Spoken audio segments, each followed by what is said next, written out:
Yes, please, welcome to it. It's Monday, you beautiful souls. Thank you for waking with up. Well, with up, us. Are you It doesn't matter what English I'm using, as long as you're awake this morning. Good morning, Zal, how you doing? Good morning, Val. I'm just checking, are you awake? I don't know, I'm still obviously clearing my fog from the weekend. It was a rough one. I had a bachelor, so excuse me. I'm recovering this morning, as you can hear, but glad that I can do it with you, Mzansi. Oh, well, listen, you're in for a treat. We are kicking your Monday morning off with, the weather has also been, taking things up a notch, bringing us warmer temperatures and also getting us super excited for the holidays that are around the corner and less than 3 months left of the year. Let's get you travel ready for this summer before it is too late. Can you believe this year has just gone by so quickly? 3 months left. I can't believe it. I think a lot of you might be stressing out, but don't worry. We've got you sorted, and we're coming through with some tips on how to save for the holidays. Yes, it's around the corner, and that's to visa-free destinations to make last-minute bookings possible. Yes, so if you're lastminute.com kind of person, then we're going to bring you some expert advice. And then, what's summer without trying to get in shape? Of course, yes, we've got to get those summer bodies ready. We're going to focus on fad diets and what not to do when trimming down, plus an endorphin-pumping workout to get you absolutely started for the day. I promise my English is going to be on point. I have recovered. This is going to be a beautiful morning. So what do you say, Zoe? Your English is really good, Ral. It is. We all have those moments. But yes, we are in for a treat. So stay tuned. But first, let's say good morning to someone else on the team. Pretty in Hey, pink. G-Man. I can want to talk to you too, Ryle. I like it. Buddy, we're all there. We'll get the rust out of the system, don't worry. And maybe that speaks to the new season as well. Very good morning from my side. Hope you had a spectacular weekend. My name is Graham Richards. What an absolute pleasure to be joining you as we delve into a really interesting discussion this morning. I want to know from you guys today, what fad diets, those quick fix diets, have you jumped on board that train and it went nowhere, never even left the station? I want to find out from you what's worked and what hasn't worked. Any hacks that you've got, anything that can help along the way when you have started a new diet, those fundamentals that have changed your life. 063-408-8863. We'd love to get a WhatsApp voice note from you. Please send them through, and if you want to talk about the sport, we'll do that in just a moment. But right now, let's get into those news headlines. Thank you so much, Eman. Yes, starting off with national news headlines. Now, Agri Northern Cape says the devastating fire that claimed the lives of 6 soldiers at the Lohatla Combat Training Center in Northwest is under control. Now, 3 of their colleagues were injured, and fault fires in the area have destroyed some 480,000 hectares of grazing land since June of this year.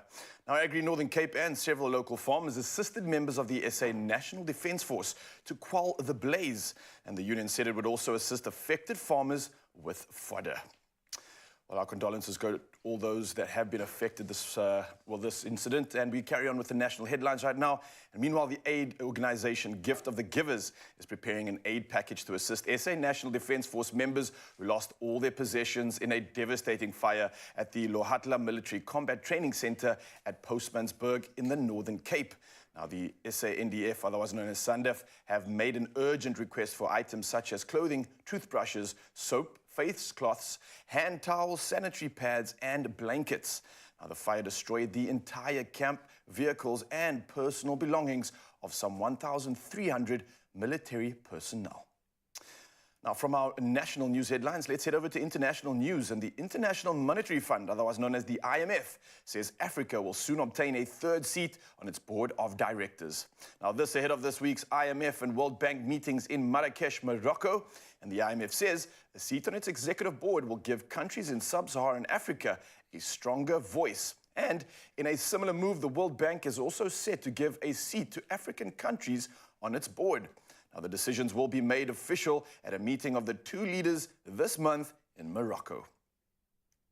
Well, carrying on with the headlines right now, emergency teams in Afghanistan are racing to rescue people from rubble left by a powerful magnitude 6.3 earthquake that struck the west of the country, killing more than 2,000 people and injuring 9,240 on Saturday. Now, the first quake was followed by 3 strong aftershocks, as well as tremors of lesser magnitude. Now, with communications down and many roads blocked, rescue workers are struggling to reach remote areas.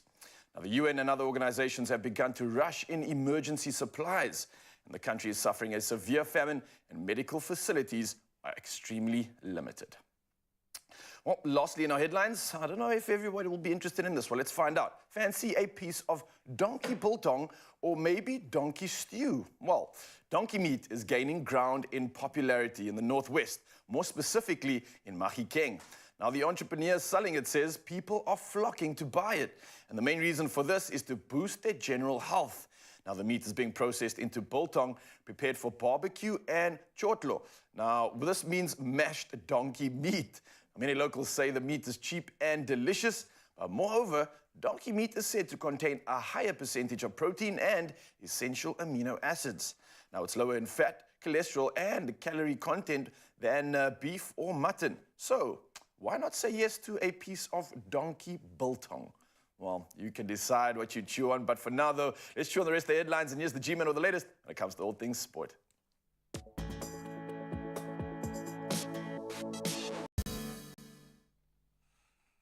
Quite a lot to chew on after this sporting weekend, my friend. Let's start with the big one in cricket. Aiden Markram's blazing century set a brand new record for the fastest century ever in ICC World Cup history, helping South Africa to a convincing 102-run victory over Sri Lanka in their opening pool match at the Delhi's Arun Jaitley Stadium over the weekend. So South Africa, batting first after losing the toss, achieved a historic total of 428 for 5 in their 50 overs, the highest in World Cup history, in fact.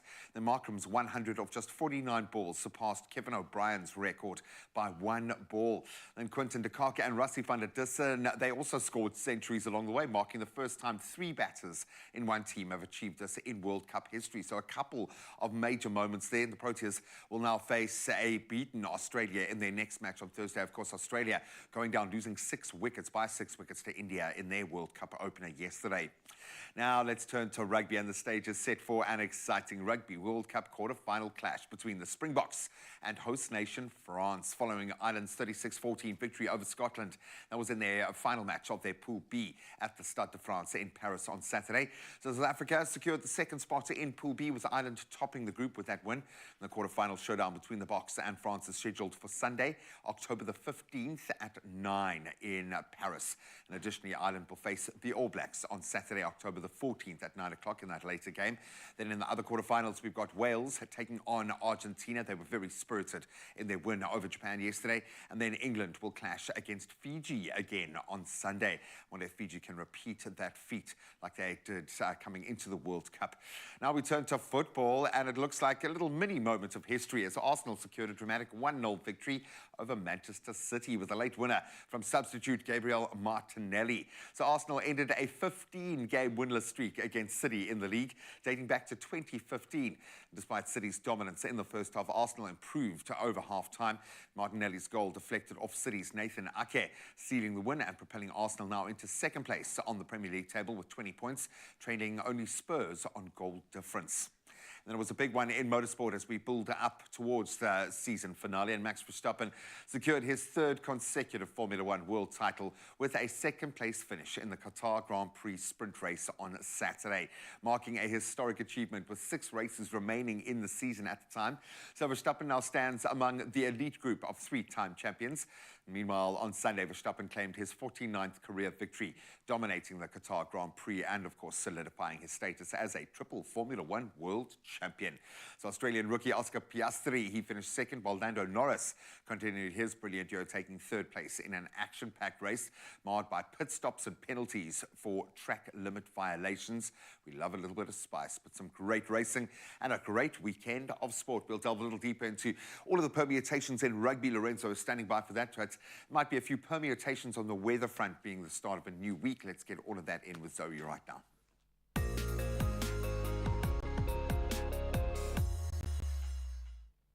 Thank you, Graham. And we start off with some news. The SA Weather Service have issued 2 yellow level 2 warnings.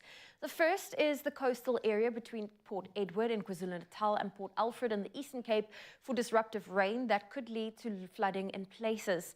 The second is for the Eastern Free State and southeastern parts of the Northwest for heavy thunderstorms and strong winds that could cause damage. Light hail could also occur.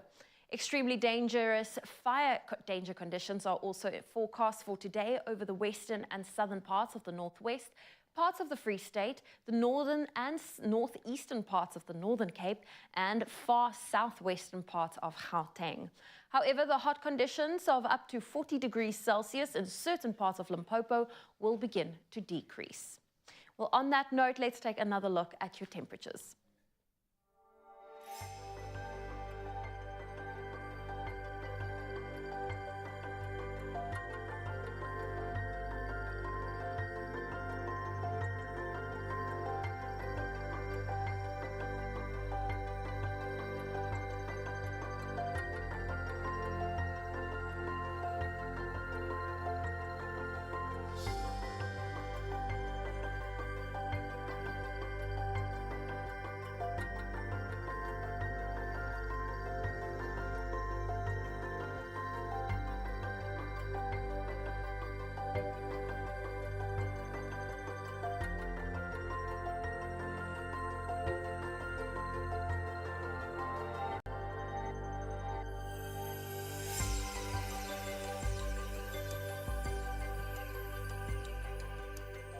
Those are your temperatures for today.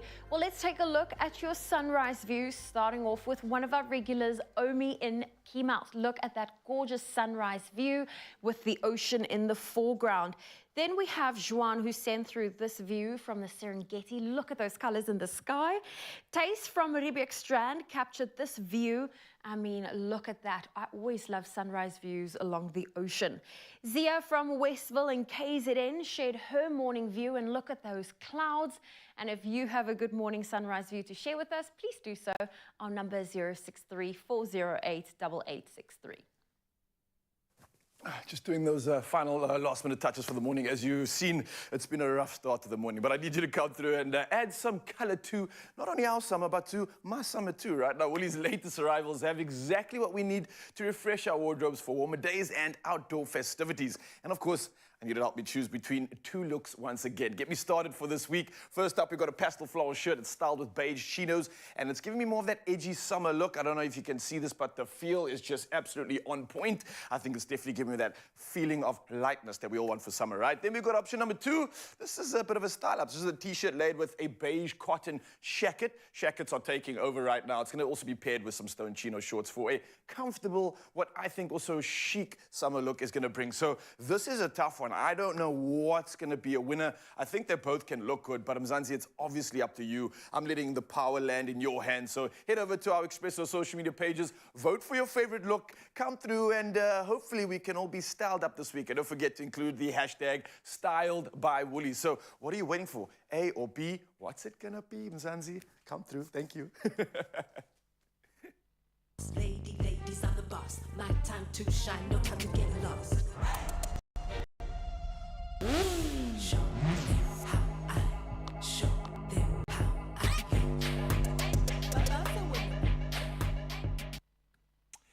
Yep, and while you help Ryle choose what he's going to be wearing, of course, we'll delve into what everyone got up to over the weekend. Hopefully you had an amazing weekend. You can share your highlights as well. And, of course, we'll delve into the Rugby World Cup permutations, who's through, who's facing who in the quarterfinals. It's the business end. We'll delve into that on the other side of this. Only you can make my day.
It's my feel-good breakfast show. Welcome back. It is your feel-good breakfast show. It's Expresso on S3. I feel like just to help Raul wake up a little bit more, should we relive what you perhaps did over the weekend? Yeah. Look, it was a rough one. Like I said, I don't have any pictures to share because this is a family show. But I did have an intense bachelor, so shout out to Gav and wishing him best of luck as he endeavors into unification with his soon-to-be wife. But I did have an opportunity to actually move a little bit, so I did get some movement in as always. I got to coach and train a beautiful kettlebell session in the outdoors, so I really enjoyed that. As you can see, the group is growing, the class is growing as well. So this was a nice Saturday morning session. Kudos to the guys that actually pulled up and came through in the weather as well, because it wasn't the greatest this weekend. No. And then after the bachelors, obviously, I just spent the rest of the weekend literally recovering, just chilling at home, feeling like sorry for myself, wondering how people do this. Wow, it's a crazy lifestyle. It's not for me. I prefer doing the morning stuff, but this thing went on to like 6 in the morning the next day. It was crazy. It was wild, but it was a really good weekend. So I just really chilled out. And Sunday actually presented a great opportunity. Me time, spending time with my dogs. I felt literally like my new halo over here. So this is us just literally doing chilling. Sunday. I was in that same position as well on the other side. I love it when they mimic you and you're just like, oh, you live a good life. Yeah, it was one of those days. But I'm recovering. I'm here. So thank you for waking me up, Mzansi. What about you? So how was yours? So I'm at that age now where birthday parties involve crafts and it's daytime activities, but we still have mimosas and champagne. So I went to a terrarium class. I've never done that. If you're not sure what a terrarium is, it's one of those indoor plants that you never ever have to water. It's like an indoor little ecosystem. Yeah, they look so stunning. the moisture stays within. It's a very moisture environment and the plants thrive in those little enclosed And things. it makes a beautiful display, right, as well? It does, yeah. Okay, So it was really cool. Do we get to see the... Oh, this is the whole So we got shebang. the little master class done. It was a gorgeous place in Noordhoek. And yes, like I said, lots of mimosas. But then that's your terrarium. It's You really literally cute. put in like insects and little bugs and everything, right? Well, the bugs is to eat. They only thrive off non-living matter, if I can put it that okay, way. So, yeah, if any of the plants die, those bugs only eat the dead plants. So that's how the ecosystem continues. Okay, And the plants really grow cool. and yeah. Nice. I need some more day activities in my life, especially after this week. It was a rough one. Well, Zanzi, I don't know what you got up to this weekend, but I hope it was a beautiful one. Send through anything crazy that you might have done and we could possibly showcase it here on the show. For now, though, it's time to dive into some good conversation. Why? Because the weekend brought some results that we need to tuck into. We're talking ruggers. Yes, ladies and gentlemen, let's check it out. Yep, it was a big one. The top 8 of the Rugby World Cup has now been confirmed in stone. Some groups definitely gone the way of, I think, the pundits. Others, some major surprises. The major talking points, of course, being Australia being knocked out in the group stage for the first time in their history and the tournament's history. Pool A, France, New Zealand. Pool B, Ireland, South Africa have gone through, of course, the Springboks second in the pool. Pool C, Wales and Fiji. Fiji just sneaking through. And then Pool D, England and Argentina. Not the strongest opening accounts, and here to join us to chat about all the weekend's results is our Expresso sports producer, Lorenzo Darius. Two halves, my friend. Yeah. 2 halves. It's almost like we divided the rugby world into 2, like the really Yes. good and then the so-sos. Okay, yeah. And I'm just going to say it because it's been a very different run Yeah. for all of the teams in this particular World Cup. Now that we've reached this point and we look at some of the big scores that are involved, now that we've whittled out who our top tier nations are, top 8, how are you feeling about the World Cup? Yeah, before I jump into that, I need to say congratulations to Spurs, you know?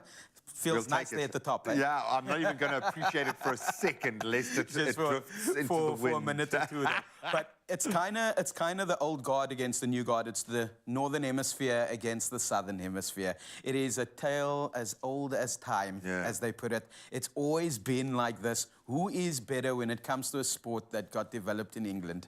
Yeah, completely, man. No, I love it. There's some polarities here. And I think we'll have time to talk about those smaller teams and how much of a disparity there's been between them. Yeah. When we look at our particular group, obviously Ireland coming out tops, dominant display against Scotland as we had expected. This is kind of what we expected, and we don't mind so much. Or how are you feeling about South Africa finishing second in this group? Yeah, firstly, you know, huge disappointment in World Rugby. You need to put it out there. World Rugby needs to change the system. We can't have the top 4 teams. 76-0, 80-0. Yeah, you can't have that, but you can't have the top 4 teams in the world play against each other in the quarterfinals. You know, and then 2 of the top teams in in the world being knocked out in the quarterfinals. We want to see them in the semis. So World Rugby needs to work that out. We need to do the draw closer to the tournament. We expected this. Rassie and Jacques has said it, you know, a few years back. They saw their crystal ball, yeah. If it's not going to be New Zealand, and knowing how New Zealand has kind of progressed and regressed, it's going to be France. And they've got a plan in place. So it's going to be a massive one because it is the home nation. They're the host. Lots of pressure. Are we scared? Are we happy that we don't get to face either New Zealand or Ireland in this, in the way that things have worked out, in this sense? How are you feeling about that? Who's doing who a favour here? Who's doing? Maybe it's a good way of putting this. World Rugby is doing everyone else a favour. Getting two of the teams knocked out. That's what's happening at the moment. Yeah, Again, it kind of feels like this is a gap. I'm nervous, but I'm excited as well. I also need to wait and see what's going to happen this week with Antoine Dupont. Yeah. You know, is that charismatic captain going to be back with the French side? Because he brings a lot of value to the team. They changed. To be honest, it didn't look like they missed him all too much of the weekend. Yeah. That was just Italy. Let's not get too excited. Just Italy, man. Come on. I must say, they look like a very different Italy to the Six Nations as well. It is a kind of terrifying thought. Yeah. I don't know who I would want to face less. An Ireland that's beaten the All Blacks or an All Blacks that beaten the world #1 team. Yeah. What's the ideal here from a Springbok perspective? Who do you see? Yeah, look, we need to look back at what happened in 2019 as well. It's a replay of the quarterfinal there, and the All Blacks came out on top. So the Irish would like to get revenge, but they've lost I think 3 or 4 key players. James Lowe as well. I just got word that he's out. So, you know, and it's their wings, guys that are playing week in, week out. And that's the problem, and that's what we spoke about last week as well, is that Ireland's been playing their #1 team for the last 4 games. They're going to feel it. Yeah. And it's, I mean, I know there is depth in that team, and it's an opportunity for other players to step in. But as you say, players like Lowe are playmakers, try scorers. They're almost points in the bank. Yes. Which we love. When we look at the flip side of that, the easy side of the draw, and I know there is no easy draw, the other side, the dark side. I suppose the big success story, Fiji, with so many question marks around the way that they play rugby. This was an opportunity to come good. The structures are there. They made a very big point. In fact, all of the smaller teams, Samoa as well, about getting the structures right, the lineouts right, the set play. Portugal. That is there. Portugal. I mean, everyone has shown, and I suppose that's what's highlighted the discrepancy so much more, is the fact that these smaller teams couldn't have done the basics better, and there was still these 70, 80-point gaps. So I get that. But Fiji, could they do it again? Could they, this miracle of them beating England, making it to the semis, doing something special? Is Fiji going to be that team? Could they be the team? Look, we saw it happen at Twickenham, and there's something that's not gelling right in the English team at the moment if you watch the game over the weekend. And we saw some discrepancies when it came to the match officials as well, leaning towards the bigger nations, and we need to start calling it out. We need World Rugby to do something. But Fiji, 1987, as well as 2007 quarterfinalists, I want to see them in the semi-finals. I'd love to see them in the semi-finals. They're knocking on the door at the moment when it comes to championship rugby. That means that if the Springboks decide after the whole deal in 2025 to move up north, Fiji needs to be the next team that gets included with Japan. Fills that pipeline. That fills that pipeline, and we need to start changing the structure. If this is not an indictment of things that needs to change, the calendar that needs to change, then I don't know what World Rugby is having there in their offices. You know, look, any of us, and maybe this is a good way to put it in perspective, if you played in like one of the amazing 10s tournaments that we have in this country, and you're a weekend warrior, imagine doing that but against the All Blacks, because that's pretty much what we're asking Portugal and teams like that to do, is be a doctor every day and then come play rugby against the All Blacks or South Africa. And that's been this World Cup. There have been some fairy tale stories, some amazing opportunities and moments for some smaller teams, but I think the big guns, it's time now to prove their worth, man. Do you want to flex? Ooh, buddy, I'll flex for Spurs just this morning, man, because I've earned that right after a lifelong misery. No, we love it. We love all the highs and all the lows. Let us know how you're feeling about the quarterfinals. Oh, yes, it's going to get tough and rough, and we're all here for it. But what we aren't here for is fair diets, right? So we're going to talk about what not to do when it comes to chasing your summer body and what diets not to dive into. But then when it comes to your summer body, we also need to know what you should do. So one thing you definitely want to get on is your movement, and we got someone right here to do exactly that. So Mzansi, summer bodies are coming at you in just a bit. Don't go anywhere.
It's my feel-good breakfast show.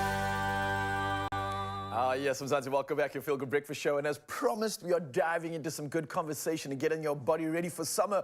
3 months away and then the year's done. Can you believe it? But when we talk about fair diets, we're talking about diets that are often extreme, like cutting out carbs or entire food groups altogether. Can be pretty overwhelming. Now, they are not as effective in the long term for your fitness journey or health. But let's find out more. We've got registered dietitian Carrie Seedy here, who's joining us to offer her advice on the diets to avoid in your quest for a summer body. Carrie, how are you doing this morning? Good, thanks. Thanks for having me. Yeah, it's an absolute pleasure. I think a lot of us are like hearing, 3 months, stress. Okay, let's do some abs. Let's just cut out carbs for the rest of the year. But this can be crazy. And often at this time, this is when people enter these extreme diets, like 15-day challenge of like just eat lettuce. Yeah. Talk to me about how do you define a fair diet as the professional here? Yeah, so fad diets are often diets that we see that become popular without any science to back them. Yeah. So often it's those really extreme diets that are seen as a magic bullet for weight loss. Yeah. And really a lot of them just lack the basics of science and biochemistry and nutritional adequacy. So they're just these crazy diets. And it's like shocks you into thinking, I have to do that. Yes. It's the latest thing. So when it comes to like an actual bad diet, right? Yes. How do we actually know that that's the case? How do we spot a bad diet? Yeah, that's quite a challenging question. Yeah. I think the hard thing is, especially for the general public, is how, if you don't have a nutritional background, how do you spot a bad diet? So I think the main thing is anything too extreme, anything where you're cutting out food groups, anything too restrictive, I would consider a bad diet. Yeah, and I like that. Anything too extreme, and maybe we should pinpoint and define maybe what exactly that is, because I think there's such a polarity when it comes to the perception of food, how much we should and shouldn't have. An example, can it be dangerous to lose weight quickly? Like how much weight is maybe too much weight to lose? Because I know there's a specific sweet spot in terms of how does that work exactly? Yeah. So from a nutritional perspective, like most dietitians, we recommend about 1 kilogram weight loss per week as being a good, safe rate. We do have for our really obese patients quicker weight loss programs. So, but they really run over short-term periods. So I have a program where patients drop 2 to 4 kgs per week, but it's really only done over a 6-week period, and then we bump up the calories as we go. Okay, that's controlled. You have an understanding for sure. of the And intake. it's like for our type 1 diabetics, our very obese patients, patients that have really high health risks, that kind of thing. All right, this is starting to make sense. Another maybe true or false that I think a lot of people aren't aware of, perceptions are very different. Can skipping meals help gain weight? Yeah, so I think this comes back to the whole intermittent fasting debate. Yeah. So the whole thing, I think, with skipping meals is, does it mean you're going to overeat at the next meal? Are you going to make bad choices at the next meal as well?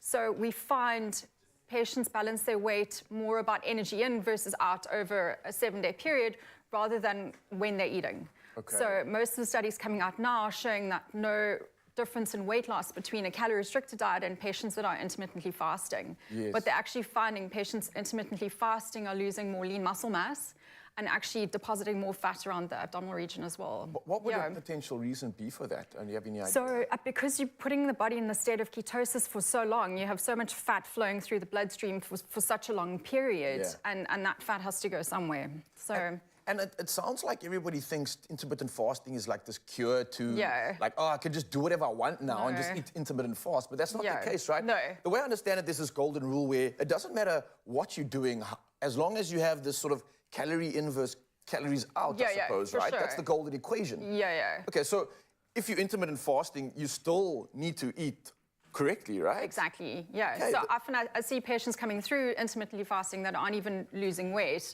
because during those 8 hours that they are eating, they're eating really badly. So what if we were looking at the positives of whether we're intermittent fasting or not?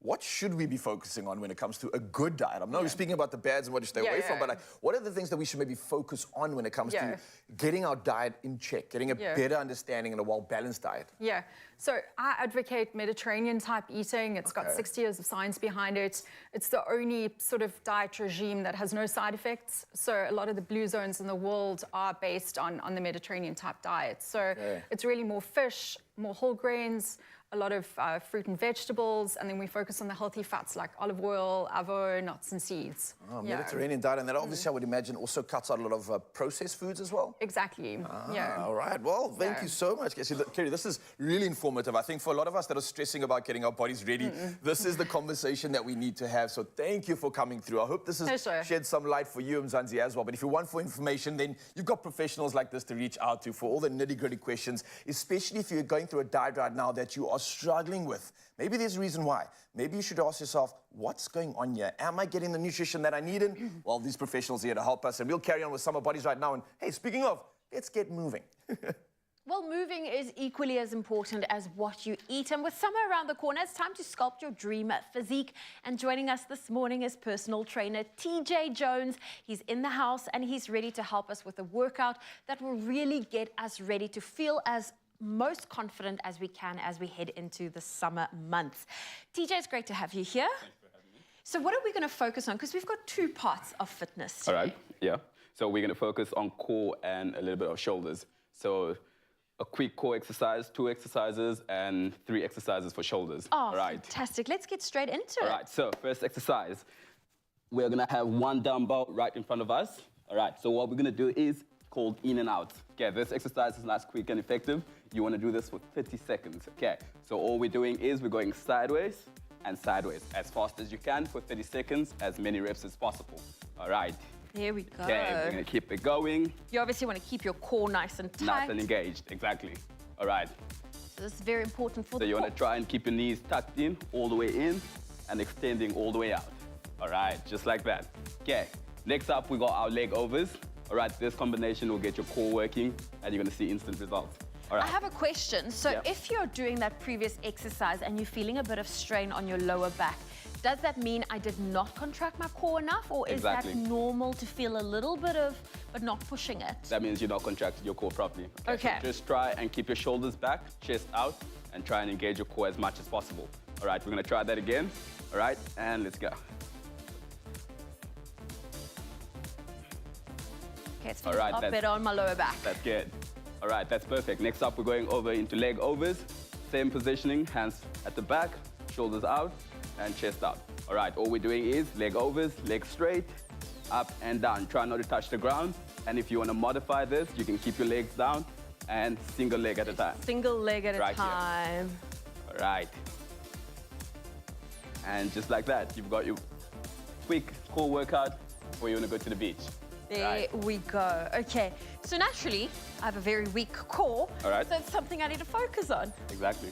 All right, that's for a lot of people. So your core is your Yeah. The core, yeah, it's a very important part because It it's is. not just the abs, it's also here, that whole band that goes around. Exactly. So core and your glutes stabilize the muscles. You want to make that as strong as possible for heavy lifting and fast running. Okay, so now that we've put a few exercises focusing on the core, you said we were also going to focus on shoulders. All right. Okay, so these are quick shoulder exercises. All right, so you want to start off here with frontal raises. We normally do 10 of these. All right, then immediately after that, we're going with straight arm lateral raises, and then slightly bent raises, and then finally we are going around the wall right here. Yeah, so we're Okay. gonna do 10 of each. Starting Okay. off in front, ready? Yes. And let's go.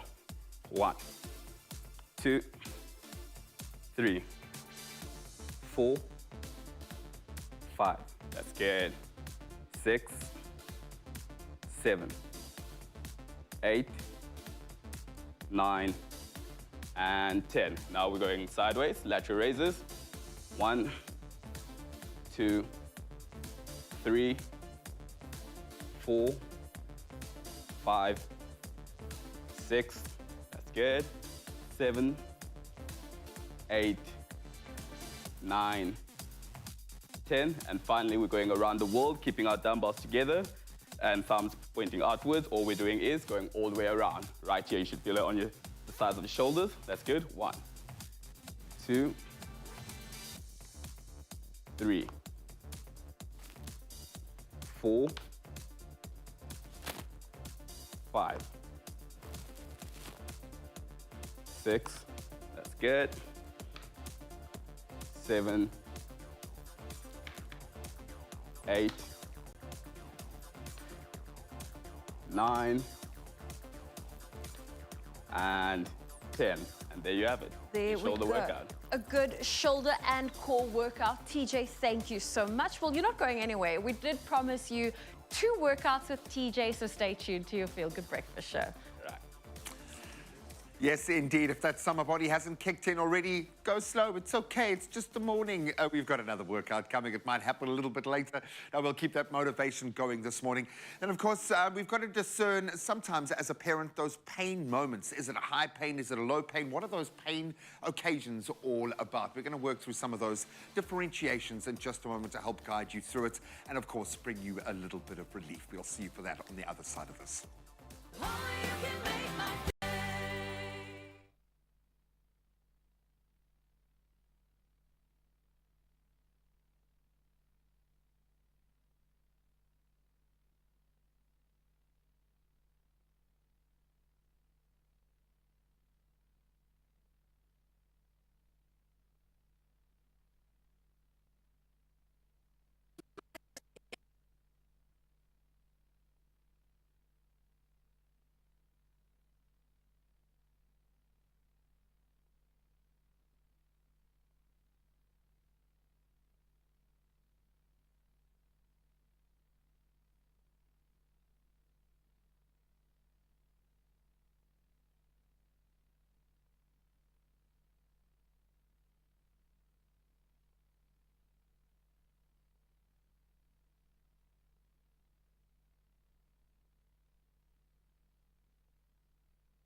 It's my feel-good breakfast show. Welcome back. You are just in time to your Feel Good Breakfast show as we're about to kick off round 2 of our workout with fitness instructor TJ. Now, it's great to have you here, and we did first round was a bit of core exercise. We also did a little bit of arms.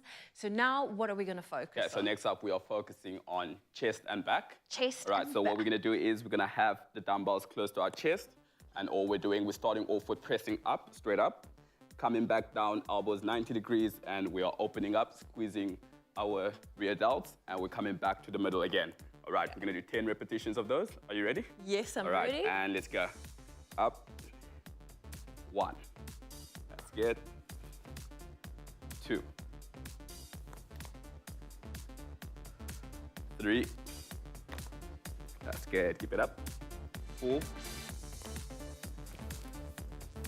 5. 6. 7. Almost there. 8. That's good. 9. And final 1. And 10. All right. There we go. Next up, we're targeting the legs. We have the dumbbells close to our chest once again. All we're doing is we're getting into a nice deep squat, and we step into the side. Right there. And we're alternating to the other side, and a quick step. All right, you ready? Yes. 10 repetitions. All right, ready, and let's go. 1, 2, 3, 4, 5. That's good. 6, 7, 8, 9, final 1, and 10. All right, There we go. Yep. It is definitely burning. that's good. All right, Okay. Oh, I'm actually too scared to ask you if any more. you want any more? We can, okay, how about we just do a little bit of a stretch? I feel like we focused on the arms. We did a little bit of legs. So after an arm workout, after a shoulder workout, what is a great stretch then? What is a great stretch? All right, so we're gonna place the dumbbells down on the ground. All right, generic stretches, starting off right here, stretching the triceps, the shoulders, and we are pulling all the way back. All right, we're gonna hold it there for 10 seconds. 10, 9, 8, 7, 6, 5, 4, 3, 2, 1, and switch to the other side. Right there, make sure to pull all the way across your body. Oh. All right, 10. TJ, if people want to get in touch with you, perhaps they're looking for a personal trainer, where can they do that? All right, on my Instagram socials, TJ_B Jones. Oh, All right, fantastic. So, gave a good stretch. Oh, yes, I know what. these are good ones. And pull all the way across. Oh, well, we just focused pretty much on the upper body Exactly. with your workout today. When it comes to structuring your workouts, do you prefer one day focus upper body, one day legs, or do you always like to do a little bit of an all-rounder? Just split them up. One day upper body, one day lower body. You don't want to waste too much energy, and you want as much recovery time as possible. Oh, fantastic. Well, TJ, thank you so much for joining us today. Thanks and for I having hope me. you enjoyed it as much as, well, hopefully you survived it like I did. Well, listen, I now understand why they don't make Ryle do it, because he's already got his summer body, but I'll get there. I'll get there indeed. There is a solution for almost everything that challenges your well-being and your happiness at that. And those pain occasions definitely have a way of certainly interrupting and I think really slowing down our lives. So we thought it's an opportunity now to delve into this space and bring in one of our practitioners, Dr. Saida Benjamin from the Cape Wellness Medical Practice, to discuss the different types of pain occasions and how we can deal with them. Doc, thank you so much for joining us this morning. Thank you for having me. Thank you. This is an interesting space to play because as a parent, you're constantly wanting your child to explain pain to you, explain how they're feeling, and they don't have the words yet. Yeah. They don't have kind of the scale. But I think there are some common threats that we see throughout our kids' journey, thankfully, and someone that we can rely on for support. But when we think of those pain occasions, generally, what is upsetting our children? What are some of the most common issues that we face with our little ones? Yeah, so pain is a very difficult topic to speak about, especially with children who can't articulate to you. Exactly. And it can be very distressing for a parent to find out what's going on with my child, what's happening, why is my child being... Yes, are they in what's pain? off, yeah. How do I treat them? So commonly we see a lot of the kids will present with abdominal pain, ear pain, throat pain, as well as limb pain. And in general, when a child is in pain, they will be more fussier than usual. They'll be squirmy, they'll be crying constantly, they'll be very difficult to console. And sometimes the children, they will be able to show you where the pain is, but not always, especially with the younger babies. Yeah.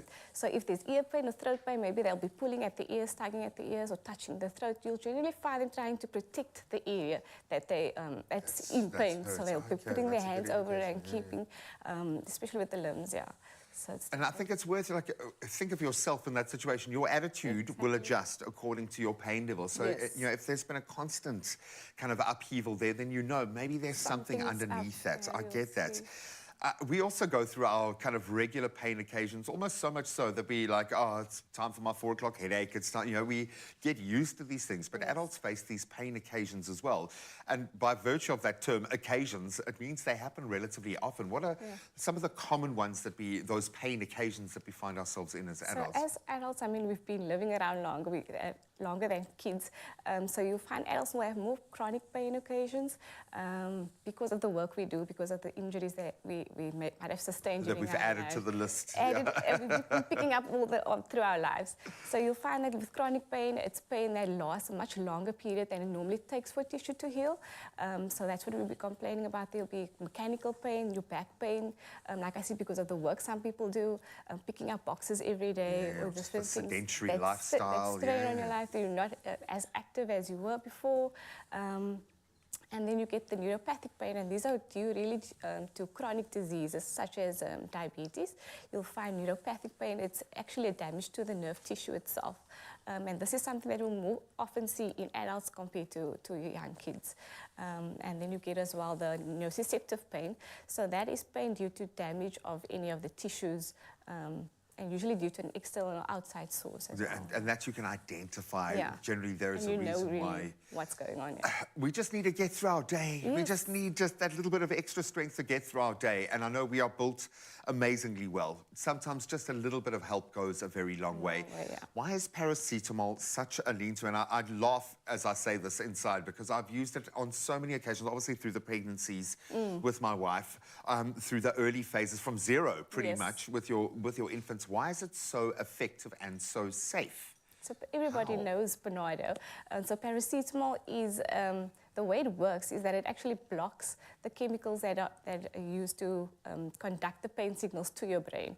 So by blocking those chemicals, the production of those chemicals, that's the way that Panado works, and blocking the signals to the brain. And for children, it happens for everyone,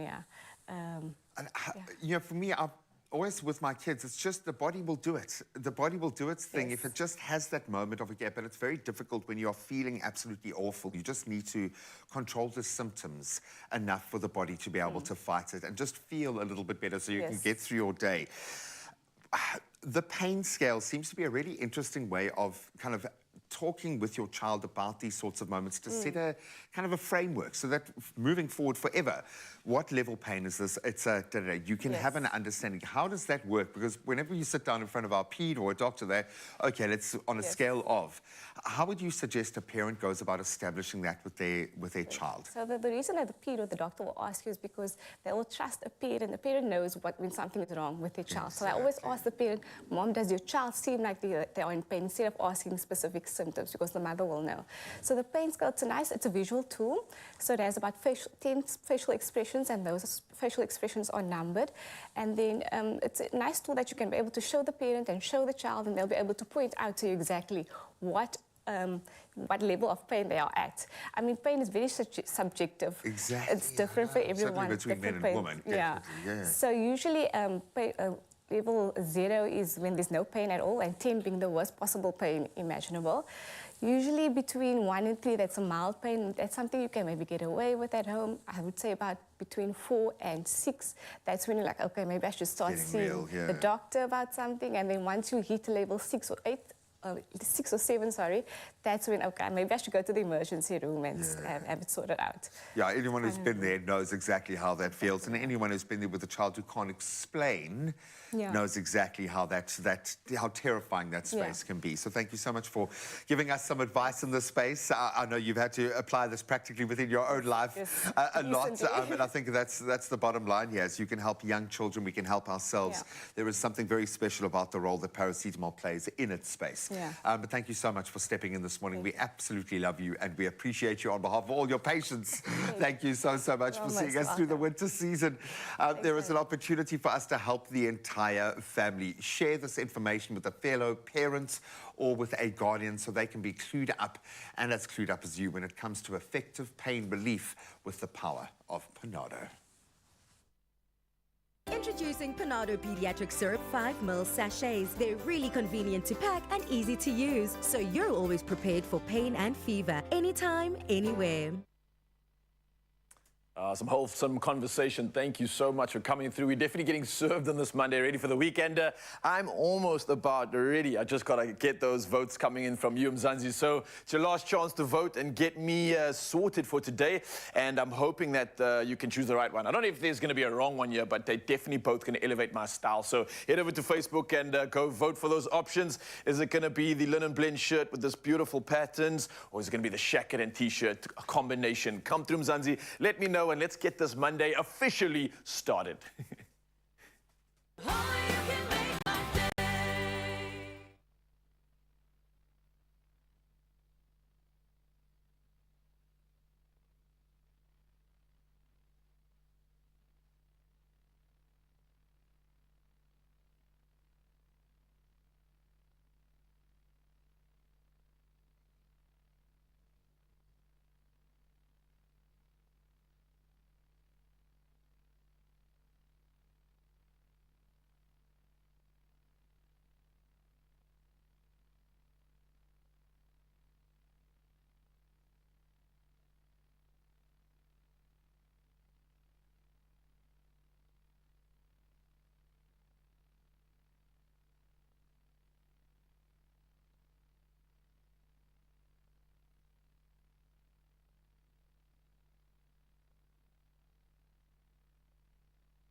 Welcome back, you beauties. Thank you so much for joining us. 1 hour done and dusted. Before we get into those news headlines again, of course, the small matter of helping Ryle choose his clothing this morning. He had a big weekend and he needed a little bit of help just getting ready this morning, and we are here to help a guy out. So thank you so much to everyone who weighed in. Xavier Solomon saying, loving option 1. Option 1's got a lot of love, so I'm thinking that might be our early calling card. Jocelyn Holland saying option 1 is my choice as well. Melanie Mostert saying, good morning, Expresso team. I think number 1 will look good on Ryle. You're not alone there. Beverly saying yes. Louise saying good morning, and good morning to you, Louise. I know that you'll look good in number 1. She says the colours will brighten you up for the day, but anything will look good on you. I agree with you. Deirdre saying shirt A, option 1 as well, styled by Woolies. It seems like we have a resounding winner. Should we let anyone else weigh in? Berlin saying definitely the floral shirt for Nature Boy. I see you making the links there. Jackie Vivier saying good morning. Option 1, the floral shirts. We have an absolute out-and-out winner here, confirmed by Susan Stradham as well. Option 1 seems to be leading the pack, so I guess there was no major surprise here. Let's see the young man step out in style. Is it the winning shirt, option 2, or option 1? It has to be option 1, obviously. Well done. That looks great. How cool does this look, man? Very nice, very nice. Yep, I think as Nature Boy, unfortunately, there was going to be no other option other than option 1, but that's great. Literally, I think Mzansi gets me right now, especially with the weather turning to what it is. Oh, it's heating up. It's giving me that summer feels. You've got this sort of floral pattern, which is absolutely serving Nature Boy vibes. And let me tell you, the feel of this, it's got like that sort of, it looks like a linen look, but it doesn't have a linen feel. It's even softer than that, man. It's lighter than that. It's all about that, you know. Light and crispy, yo. Light and crispy. It's beautiful. No, I love it. I love the roll up on the sleeve. I like the fact that you've got the muted pastel tones there, so it's not too in your face as a floral. Something can scare people away a little bit. Great, push the boat up. You know what I'm thinking, though? What's beautiful about this shirt is that if you just add one of these sort of pastel tones to the look, it's going to match the shirt. Imagine a shirt that matches like 100 colours. Sure, I see what you're saying. So whether that's style it up with some chinos, even some jeans would look great, man. Beautiful option there. Absolutely. Well done, gang. Thank you, Mzansi. You've done it, man. Really good job. And of course, he'll stay in it for the rest of the day. Thank you so much. So you can find it in store, online, or using the amazing Woodies app. This look could be yours. Let's get into those news headlines. Very nice. Ladies, I'm the boss. My time to shine, no time to get lost. Show them how I show them how I.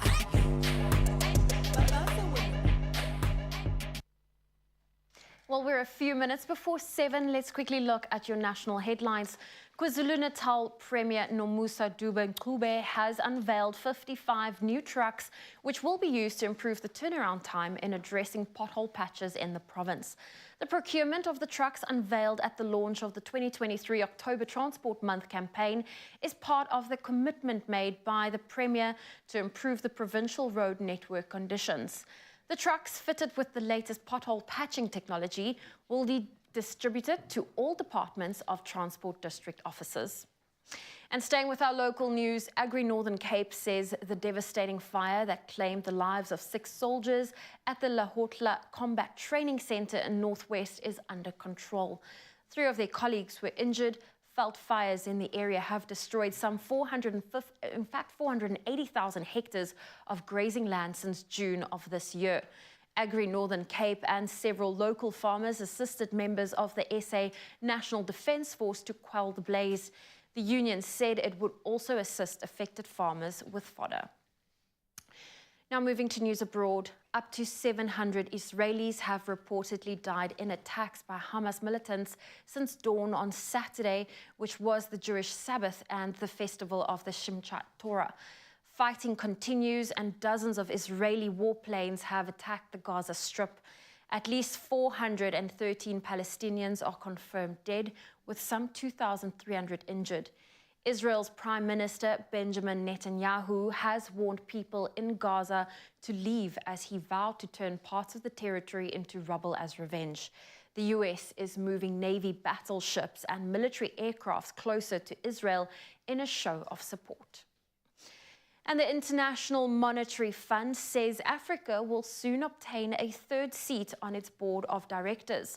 This ahead of this week's IMF and World Bank meetings in Marrakesh, Morocco. The IMF says a seat on its executive board will give countries in sub-Saharan Africa a stronger voice. And in a similar move, the World Bank is also set to have a seat to African countries on its board. The decision will be made official at a meeting of the two lenders this month in Morocco. And Bempton Cliffs in East Yorkshire, England, is a site where some 500,000 seabirds, including puffins, gannets, and kittiwakes, breed each year.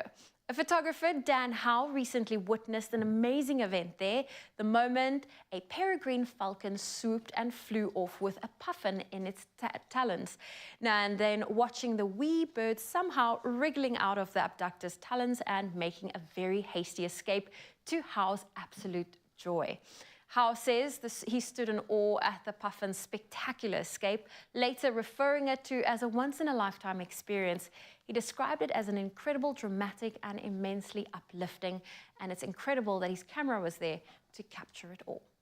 Well, those are your headlines. Let's take another look at your sport.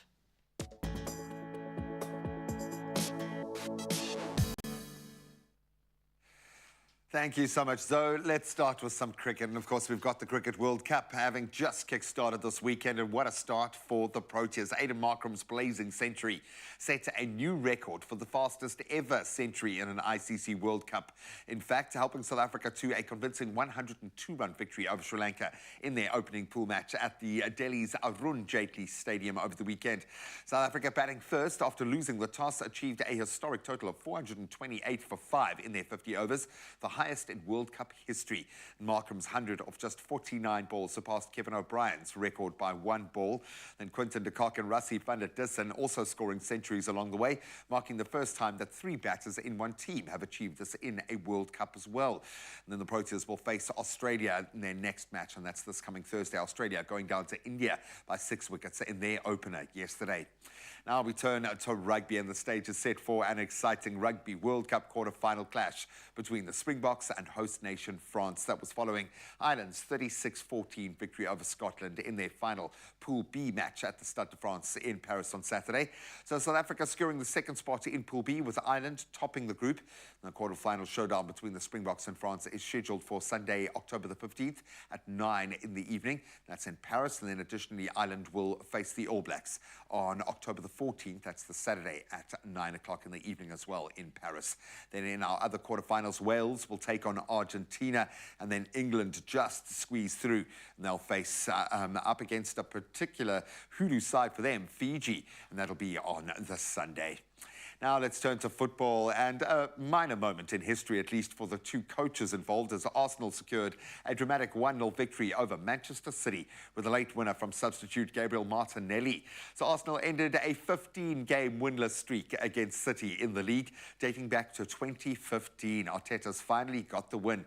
Despite City's dominance in the first half, Arsenal improved after half-time, and Martinelli's goal deflected off City's Nathan Ake, sealing the win and propelling Arsenal now into second place on the Premier League table with 20 points, trailing only Spurs on goal difference at this stage.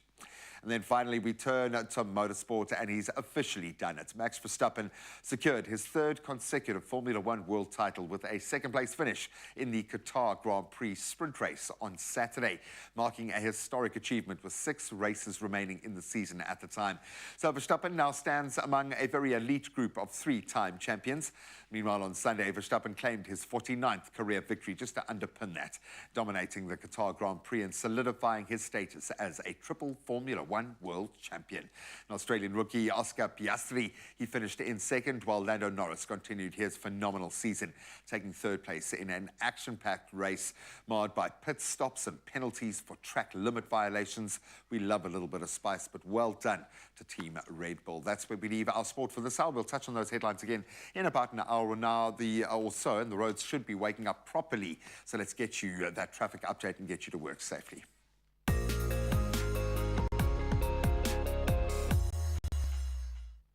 Thank you so much, G-Man. Yes, a lot of you heading out on the roads this morning. Let's see what we can help you with. And starting in Centurion in Johannesburg, there's congestion on the N1 southbound, and that's between Olifantsfontein Road and Brakfontein interchange. Now, all lanes are open, but you can expect some delays if you are traveling through this area. Now, sticking to Johannesburg right now, and there's a stationary vehicle in the travel lane at the N1 eastbound, and that's at Uncle Charlie's interchange. So the left lane is affected, and again, if you are driving in the area, please be cautious. You can see it's actually a truck in that visual that we are sharing with you now. So please do be careful as you make your way on that bend. It could be a blind bend too. Next up, we're moving to KZN, and that's eThekwini. And there are obstructions, actually stones at the intersection of the Griffiths Mlenga Highway and Sibusiso Mdakane Drive. And these warnings are coming through to help you remain vigilant while you are driving. So please maybe not speed through this area too, as it might cause some damage to your vehicle. And then moving over to Cape Town, there's some congestion on the N2, and that's inbound at the Jakes Gerwel Drive. Again, you can expect delays and allow for more travel time. As you do see the visuals right now, you can see it is bumper to bumper, it is backed up. So maybe take a big breath, enjoy just the fact that you have the day ahead of you, and try not let the traffic get too crazy. For now though, let's head from the road to the sky and see what's happening when it comes to weather.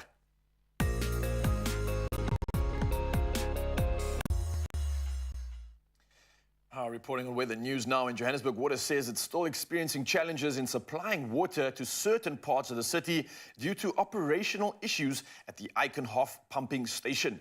Now, the water utility company's spokesperson, Nombuso Shabalala, says several areas had no water at the weekend amid the heat wave over a large part of the interior. Now, a number of systems were switched off during the weekend for the reservoirs to fill up, and the spokesperson for Johannesburg's emergency services, Robert Mulaudzi, has warned and has meanwhile warned Gauteng residents to be vigilant amidst a heat wave which is taking place here. Now, Mulaudzi also says the emergency services are keeping a close eye on the situation and are ready for contingencies such as wildfires. Now, the Weather Service has issued a warning for a heat wave, which also applies to the Northwest, the Free State, as well as Limpopo. Well, we've heard what the news is like, but let's see what those temperatures are and what you can expect wherever you are in South Africa today.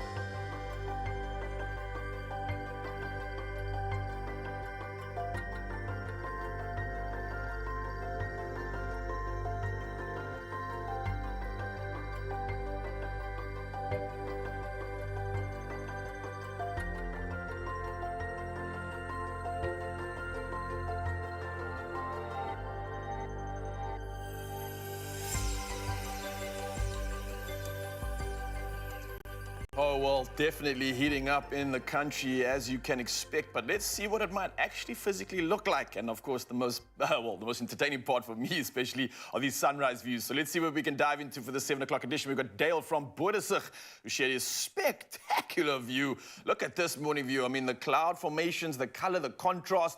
Can we say drama? It's all in this shot for sure. Next up, we got Terushna from Durban, who captured the morning sky filled with orange tones in the distance. So we go from drama to a beautiful, soft pastel shot here. I love how the stadium is just captured in this one. Lovely stuff, Terushna. And then we got Louise Cherry, a regular, who sent in an image of the bold sun on the rise. This one's from Alberton. Whoa, a powerful shot indeed. Very, very different indeed. But speaking of different, check this one out from Adam. Oh, this one from Cape Town. He captured a beautiful image of a bird enjoying its natural habitat. How amazing is this? I know these moments are like split seconds, and somehow he managed to capture it.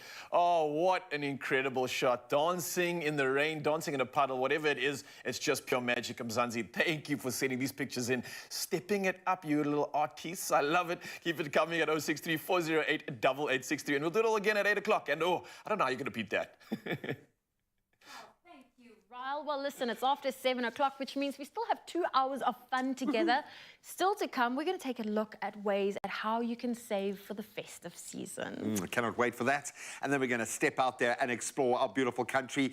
If you have ever been to Richards Bay, I'm sure you've found a few hidden gems there. Well, let's see if Ayanda, Tobeta and Harmony can discover a few of those for us. We'll live vicariously through them and explore our beautiful country in just a moment.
It's my feel-good breakfast show.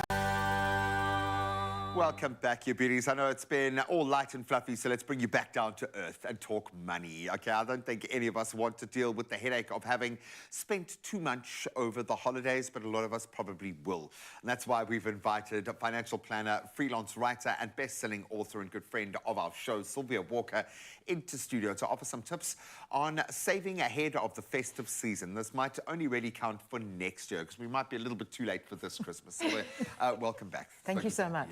Thank you. Sylvia, why do you think a lot of us go into the festive season every year unprepared and we don't save for it? Like, what is it about us that just don't plan Denial, for December? maybe. Yeah. We know it comes every year. Yes. Why do we not actually save for it? You know, I think, as you say, it comes along every year, so it's not a surprise. It's not an unexpected expense. And we have a track record. We have a history. So And a bad one. We do it year after exactly. year. Maybe so that's why, yeah. You know, I think there are some people who probably are quite disciplined and sort of, and we can talk a bit more about that, but plan and do everything carefully. But it's often emotions that come into play, or you leave things to the last minute. There are other things that happen, Other and then priorities. and then all the plans just, you know, go out the window. And what the heck? It's the end of the year, so let's just, you know, splurge We've and have earned fun. it. We've earned Yes. it. Let's just Yes. do it. And then we all pick up the pieces come January or Yeah, generally hopefully. February. We're still working through that.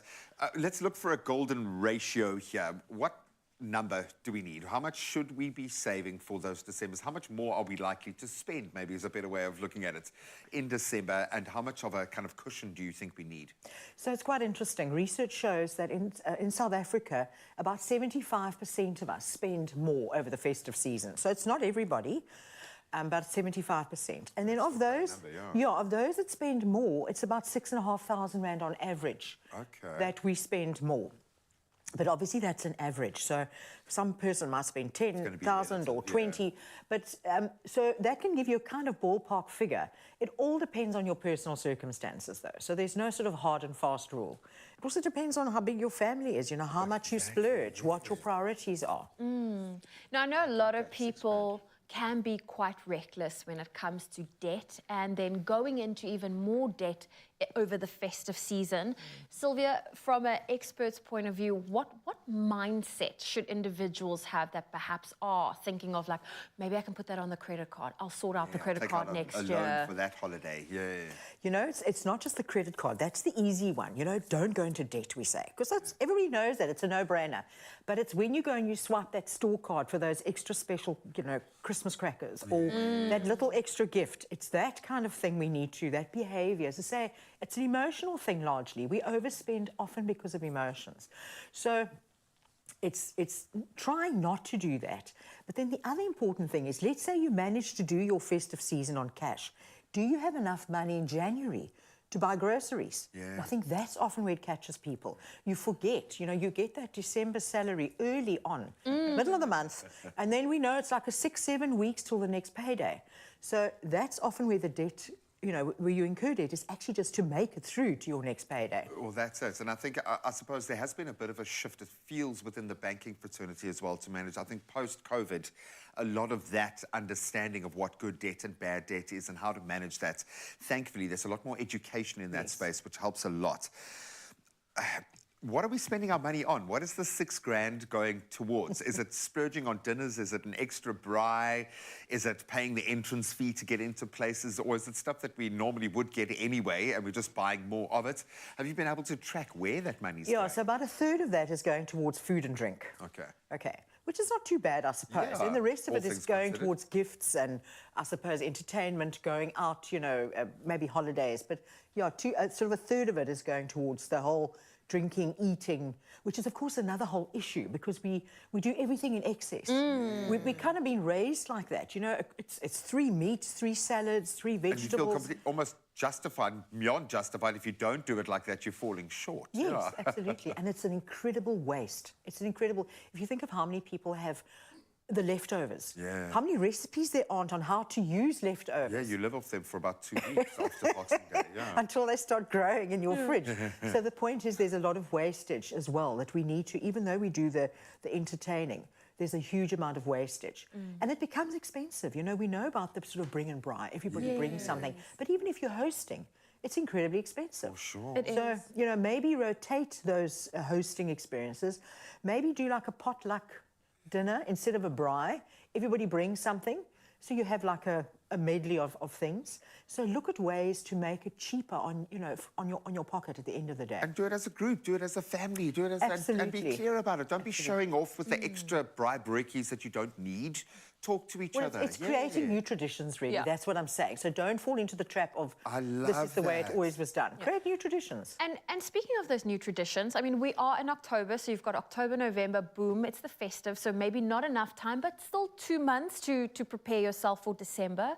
What habits should we put in place to now, for next year, be able to be like, oh, that's my holiday fund? Yes, that's my festive. That does sound How great. do we do that? What's the best way to go? So I have a very simple approach to money. I like to have little pockets, and they're for specific reasons. So I have a holiday fund, I have a car maintenance fund, I have a home maintenance fund, and there's a festive season fund. And even if you can only put 500 Rand a month into that, start in January. Even if you can just do 500 Rand, by the end of the year, you'll have like 5,000. Yeah, 5,500 sorted. So, yeah, do that. Start now planning for next year. As I say, it's not an unexpected expense. We're going to get my kids to start doing it. We're going to spend their money at the end of the year. That's how we're piggy going to do bank. it. That's when you break I it. love it. And we're going to sell it under the guise of financial education. I absolutely love it. Thank you so much. You've simplified something that I think can be quite big and scary for a lot of people. What I love about this, it's changing the smaller habits, not the big movements in your life, the little things. What are you doing today to make that December holiday extra special? Oh, I absolutely love that conversation. And now that we know what it entails to save for the holiday, let's find out where to go, right? So a new adventure is food for the mind, the body, the soul, and the spirit. And our lovely friends Ayana, Tabete, and Harmony got to explore the incredible Richards Bay for an unforgettable vacation, courtesy of Tourism KZN, showing you the best way to plan your next holiday. So let's dive in and take a look. It's gonna be good.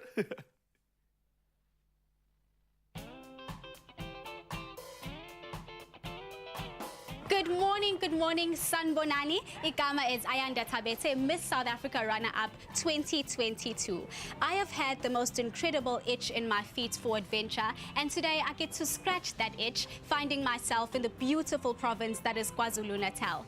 Today I'm in Bon Hotel in Richards Bay. I've been promised delicious food, beautiful scenery in the city and the countryside. Let's see what this amazing place has to offer us this weekend. Richards Bay is a must-visit area for tourists and everybody in KZN because it's a beautiful mix of city buildings. Like, we stayed at the Bon Hotel and I thoroughly enjoyed the look of that hotel. And then we had an ocean view on top of that. If you put me near a body of water, my soul is going to be happy. Today I find myself at Somopa Hills, getting a little dose of adventure, as I should. Let's see what this beautiful place has to offer. I went quad biking. Am I a biker now? Through the rugged terrain, it was beautiful.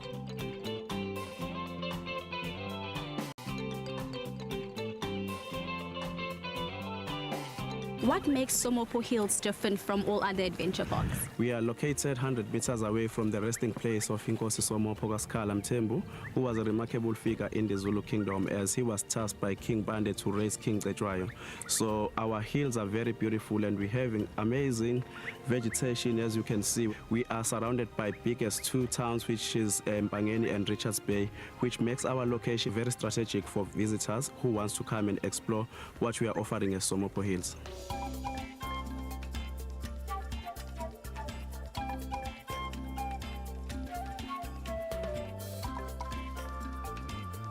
What is nightlife without incredible cuisine, beautiful views, and amazing company to make the night feel short? I have an amazing guest with me tonight. Hey, all you beautiful people, how are you doing? I'm good on yourself, sir. I'm awesome. I'm super excited to be here, to be experiencing this lovely, gorgeous getaway with you. Oh my gosh, it's going to be beautiful, isn't it? It's going to be fantastic. Girl, why are we wasting time? Let's go. Please.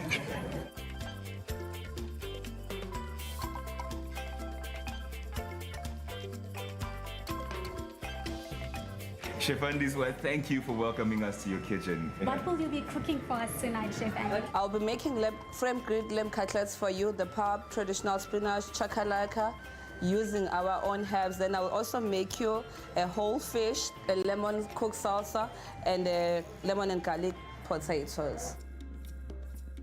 Ooh, the yellowtail fish, just seafood, is a must-try.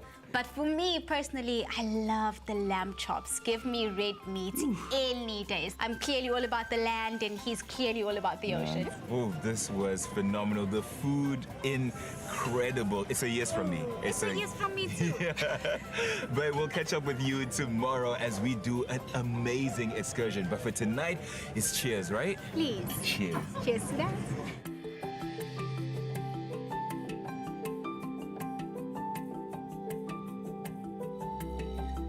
Welcome. Yes, sir. After an incredible night's rest, we finally touched down at Mthembu Lodge. We're going to spend the day with the Big Five. Are you ready for today? Girl, I am more than ready. You had me at Big Five. This place is incredible.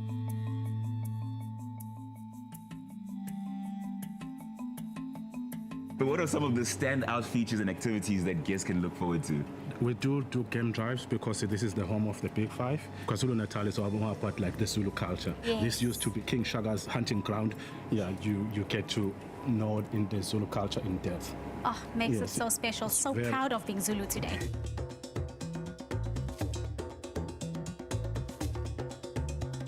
What kind of animals can we look forward to? Definitely pick 5 because we are attached to Mfolozi Park, and Mfolozi being the oldest game reserve in Africa. You can expect different types of bird life. You can expect nocturnal animals like aardvark, porcupine, things like that. How is it that tourism helps you teach everyone about the culture of KZN? When they visit us, we are able to exchange cultural experiences. I'm able to take them to Ngomane Spring, where I can share the rich history of Shaka and the formation of the Zulu Kingdom.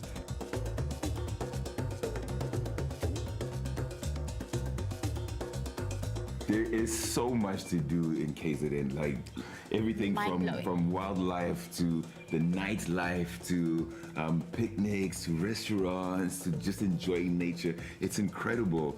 I think my favorite definitely has to be the game drives. What I love about this trip is that it showed us that KZN has luxury and adventure. I went on a hike, saw incredible views. I went quad biking, it was beautiful. Holiday. Oh, I'm ready. Oh, like how good does I'm still saving for the holiday, man. Come on. We're getting there. We got it in the right order. Absolutely beautiful stuff. Look, I must say, though, that KZN is right here on our doorstep if you think of the beauty that we have in South Africa. And it's not that expensive as well. So you want to save for a beautiful trip, do it right here, especially if you're heading to KZN. Why? I mean, the sun's out right, it's time, it's ready.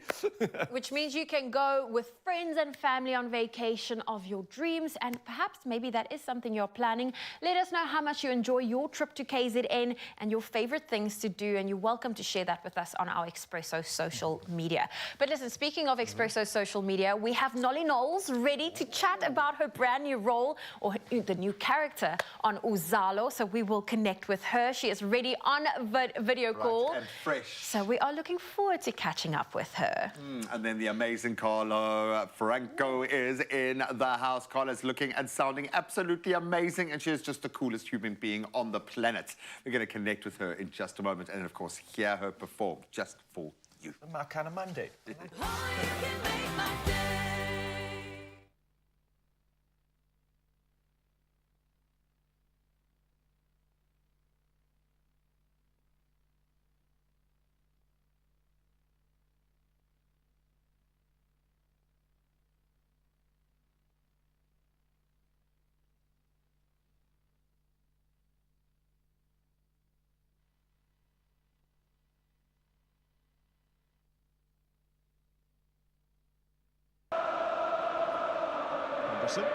Sexton.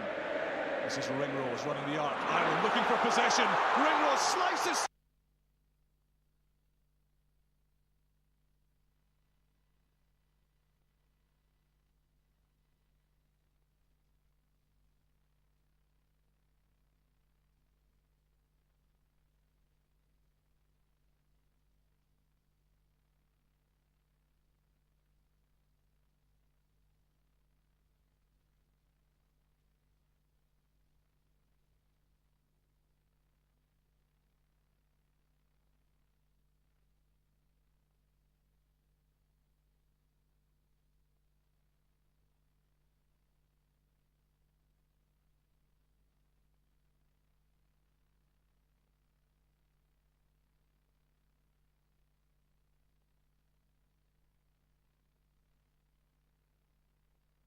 It's my feel-good breakfast show.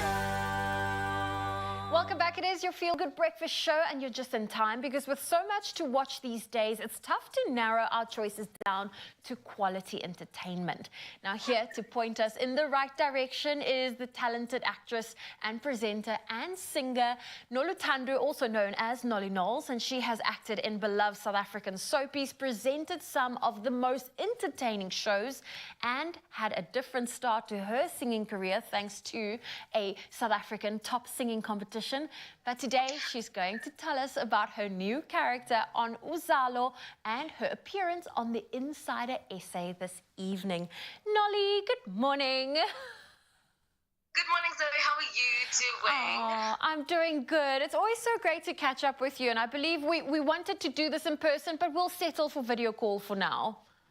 Unfortunately, yes. Oh, well, Nolly, you are a busy one and you have been at it from a very young age. I think this is a question you get asked all the time, but just tell us, when it came to being in the entertainment industry, acting, singing, when did you realize, hang on, this is something I can do full time, this is something I want to do? I realized that I wanted to take it or go into it full time when I was in varsity, trying to figure out if I really wanted to, go and work in the field that I'd studied in.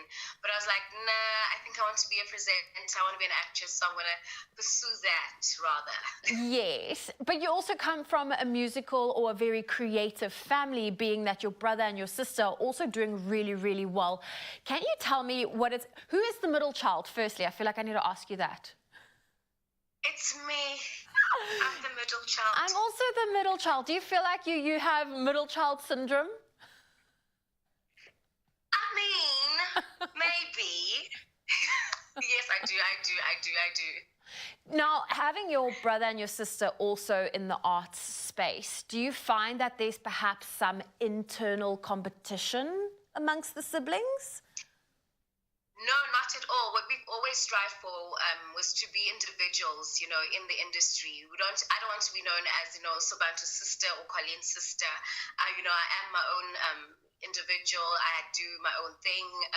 I decided to be a presenter, actress, and singer. My brother just does acting and presenting. So we've always strived to be individuals so that we don't get to, live like that, where it's like a competition or be compared to each other, and just make sure that, we just stand on our own. Yeah. And of course, supporting each other along the way. Have there been room perhaps for collaborations, sharing the screen together? Yeah, I mean, not yet. I mean, hopefully in the future, but nothing, nothing yet. And maybe this is a call. Hey, producers, book me and my brother, playing sister and brother. Oh, well, listen, we are very excited. Your new character that you play on Uzalo, Zola, tell us a little bit about her. And have you found perhaps you've been challenged in your personal capacity? So Uzala, she's a very hardworking young woman in the police field. We know that industry is quite hectic. She is a very, very strong, straight to the point, no nonsense type of lady. And yeah, it's been an interesting character to play. I mean, I knew nothing about holding a gun, but I had to learn. But yeah, it's been fun, it's been challenging, but I love it. Oh, and now do you feel more confident with the gun and playing that special detective that you are? Yes, I do. I think also with the help of the crew and my other castmates, I think it makes it more easier for me to be confident in the role that I'm playing. Well, we are very excited to have you on The Insider. And the beauty about The Insider is we get to see beyond what you do for a living, beyond the presenting, the singing, the acting. What can we expect from tonight's episode? Well, we can expect to just, see a bit of me. It's me and Mzugisi in the beginning. Mzugisi is Imprint ZA designer and founder from Cape Town. So you get to see that insert, as well as me trying to paint. I'm not a good painter, but while I'm painting, I tell you a bit about myself and how I got into the industry and what I've done. So it's just a little insight into who Nolly Knowles or Noluthando is. Oh, well, we are so excited to see that. Nolly, how is your day looking ahead? Because I know this is a very early call. I'm going to sleep. I've had a hectic weekend. I had to MC a wedding, go to my best friend's party yesterday. So I'm going to sleep, soak in the sun, and listen to the birds. And yeah. Oh, well, today is your off day. Well, Nolly Knowles, you've just made us all very jealous, so enjoy it. Thank you so much, Zoe. Thank you so much for the interview. Have a blessed day. Oh, well, we can't wait to see you perform. Well, I can't say perform, but see the inside to you tonight on The Insider SA. Now, do not miss out on Noluthando. She's also a fashionista. She's a creative by day, and she is just an all-round talent. You do not want to miss out on her episode on The Insider. Now, all Nolly needs is a soundtrack to fall asleep to and just to chill to. And I have a feeling we're going to be able to provide it. Carla Franco, a singer-songwriter, is absolutely amazing, about to make her mark on the South African music industry in a big way. And she is here to perform just for us this morning as part of a new venture that we need a little bit of help understanding. We've got Wes on the guitar there as well. Thank you so much for joining us. Carla, you've got the coolest energy, girl. So I'm going to give you a high five because you've got a high five energy. Okay, you do. You must get a lot of high fives. I mean, yeah. Even at this Most people time of the are day. like, No, but now you fit right in because you found other crazy people just like you. I'm born of the Shrek generation, so when I hear layers, I want to pee in the back, and this is it. Am I right? You are right. Another high five. Nailed it. Just nailed it. No, it really is that. That was, every time I think about explaining the concept of my album, I just go to Shrek and Donkey and the Onion. That's where my brain goes. I really wish it was more sophisticated than that, but it's not. But yeah, I think layers really is exactly that. It's unfolding all the layers of my songwriting styles, my vocal styles, and the music itself in terms of the genre. So it really is on the nose, but it's very much meant to be on the nose. As a journey, what is that like? Because it's kind of, you know what's coming, but you don't, because you're opening up a new gateway every time that you discover a new layer or move through that. What has that process been like? It's been a lot. I think with layers, it's been a very raw and honest process. And I'm an honest person in general. I say what I think without a filter. It's a bit of a problem. And, you know, in the real world. Yeah. And, you know, like in the professional world. Yeah, I live there with you, girl. I'm right there with you. It's been a really, really honest conversation. And I think layers is as important as it is to me because of the personal growth and the personal sort of rediscovery that came with doing this project. But there was also a lot of, this is it. I keep hearing those three words. I don't know if it's like a background voice, but for me, it's this is it. And I don't necessarily mean that in the success or the fame. It's just, is it a positive notion or is it a scary notion? This it's a bit idea of both. A bit of both. It's a bit of both. I think I love my craft and I feel like this is what I'm supposed to do. And I love what I do. And I love making people feel like they can connect to something. But more than that, even if, let's say, nobody was connecting, it's so valuable and so meaningful to me that it wouldn't really make a difference. 100%. I'm so glad you're saying that because I think a lot of us are in this kind of gateway at the moment where maybe call it an existential crisis or something, where like the whole world is trying to figure out what's going on, and the music helps us process. It just feels so much more important now to us. And I would imagine as a songwriter, you must feel the weight of that completely. So thank you for giving us the tools to deal with all of these things. I absolutely love it.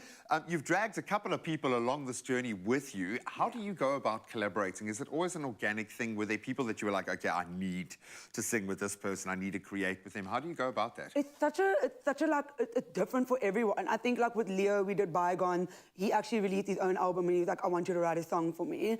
And then I was like, well, it's going on my album too, boo. So, we just reversed that, so we do sweet. And like Lungelo and I met at a gig in Pretoria, and I just thought I was just in awe of his tone and his grooviness. And, you know, you look at locally, he's actually the bassist for my band, and was far too humble about his craft. Like, I found out from someone else that he actually sings, and I was like, homie, why are you not telling me this? Yeah. And really just such a brilliant songwriter. So for me, it was just, I feel that the South African music industry, we have so much talent, but without that label and without that booking agent and without the festival lineups and not being thrown on them, it's very difficult. And so Layers is very intentional with my collabs in that I hope people listen and go, how do we not know about this person? Because that's the point. Sure, yeah. That's the point. Why don't we know about these people? So, well, and we will now, and that's the thing, is the bottom line, we really will. The music industry is about that at the moment. We all rise together, and I absolutely love that. So I was going to ask for a bit of a breakdown of the song, but I think we're going to let the people listen and decide for themselves after this, in the notion of stripping back a layer. I absolutely love it. Ladies and gents, performing just for you this morning, and a little bit for us, but mainly for you. We are so happy to have Carla Franco here performing Any Better. Take it away.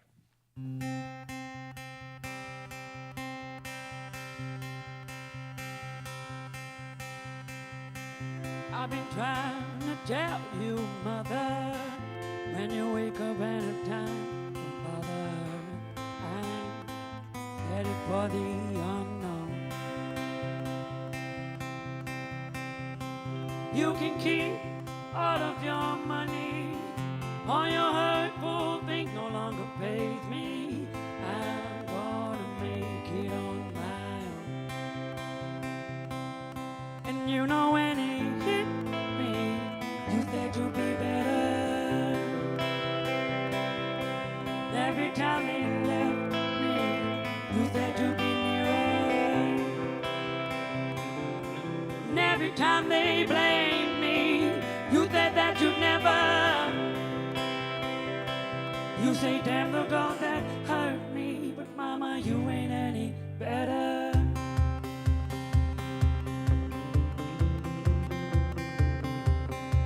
If only you could hold me, but it never been that way since we began. If only you could know me, but if you did, then I'd be damned. I can't let you close me without feeling the sting of your hands. It's only anger when you see me. No, I don't expect you to understand, mama.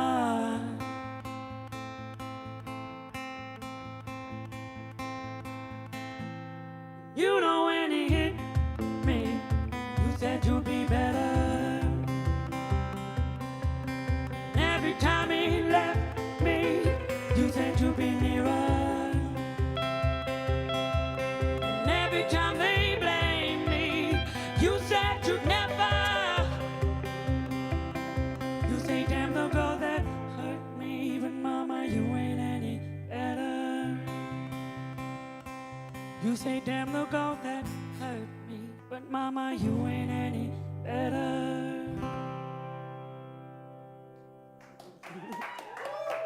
Absolutely beautiful. Just looking at your interplay while you guys are playing, your facial expressions.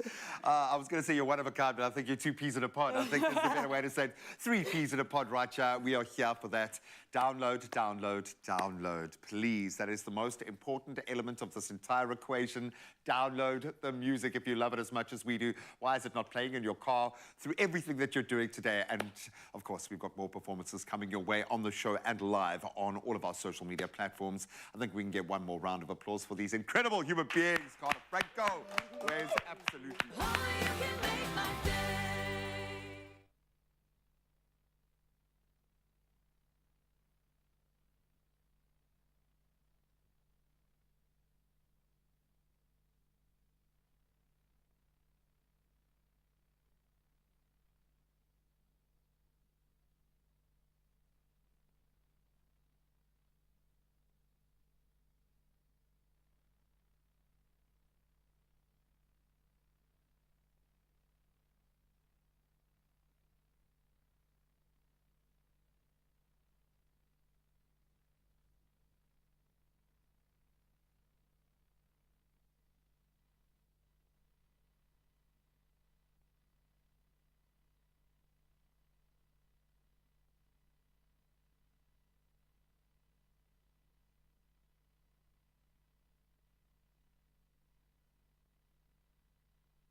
Oh, yes, Zazi, welcome back to Feel Good Breakfast Show. And if you were paying attention, 3 months till the end of the year, we're already heading into mid-October. Oh, and we can already smell the scent of holiday around the corner. It is delicious. But if you're only planning your December holiday now, I think it's best to look at the top visa-free, yes, visa-free destinations to travel to. It's a thing, and thankfully there's plenty to choose from. So someone joining us now to get us all excited for the travel is our travel specialist, Giselle Gregory, all the way from My Travel Guy. Come through and serve. How are you doing? I'm good, thanks, and you? Oh, excited for this one. Yeah. She's not actually going to take us on holiday, bro. No, is that? I know you're really excited. I'm packed already. We're not winning a holiday. Well, You can phone afterwards our travel agency and we can book you a holiday. Deal. I'm going to take exactly. you up She knows people, okay? We've got connections here. I love the fact, I mean, I've been through some visa issues in my time, and it's a big thing. It's often worth it to get to that destination. I love the sound of not having to go through any of that. Let's look at some of those countries, some of the hotspots that South Africans just love, because we've got a vibe about us and the way that we like to travel, and there are some countries that we just dig. No visa, even better. What are some of those hotspot destinations? Well, some close to home that I can think of is, at the moment, we have really good packages to Victoria Falls. And it's so quick to get to. It's about a 2-hour flight. And there are competitive flights from Johannesburg at the moment, and there are even direct flights from Cape Town. Oh, wow. So that's a really good one. And it's also their low season at the moment. So you might not have crazy waterfall. You're still going to see a beautiful waterfall, but the pricing is a lot better. So Vic Falls is one of them. A bit of tiger fishing. Oh, that sounds perfect. Oh, yes. Now, let's just dive into maybe why it even is beneficial for us to take advantage of an opportunity like this. Why go to a destination that doesn't require a visa versus, like she mentioned, a country that does? What are the benefits for us? I mean, why should we take it? You know the stress of applying for a visa. Am I going to go on holiday? There are people sometimes that get it the day of. It's a lot of stress. But for some countries at the moment, like Europe and America, the waiting list to get an appointment is weeks, sometimes months. So it takes out all of that stress of, am I going to get an appointment, and then am I going to get my visa? That's the one. Then it's also a huge cost saver. Visas are about 2,000 to 3,000 rand per person, depending. So if you're a family of 3, 4, 5, that cost really starts to add up. So cost saving is one of them as well. For sure. And it's just less admin. I mean, if you've done a Europe or American visa, the amount of paperwork, they want everything except a blood sample, pretty much. So you're taking out all of that stress. It's just less tedious, and you can focus more on getting excited for your holiday. For sure, and I think these destinations, it also speaks to the ecosystem looking after each other. So there's a reason why we've got these relations with these countries. It's a good fit. So South Africans are welcome there. We have a good time in a lot of these places.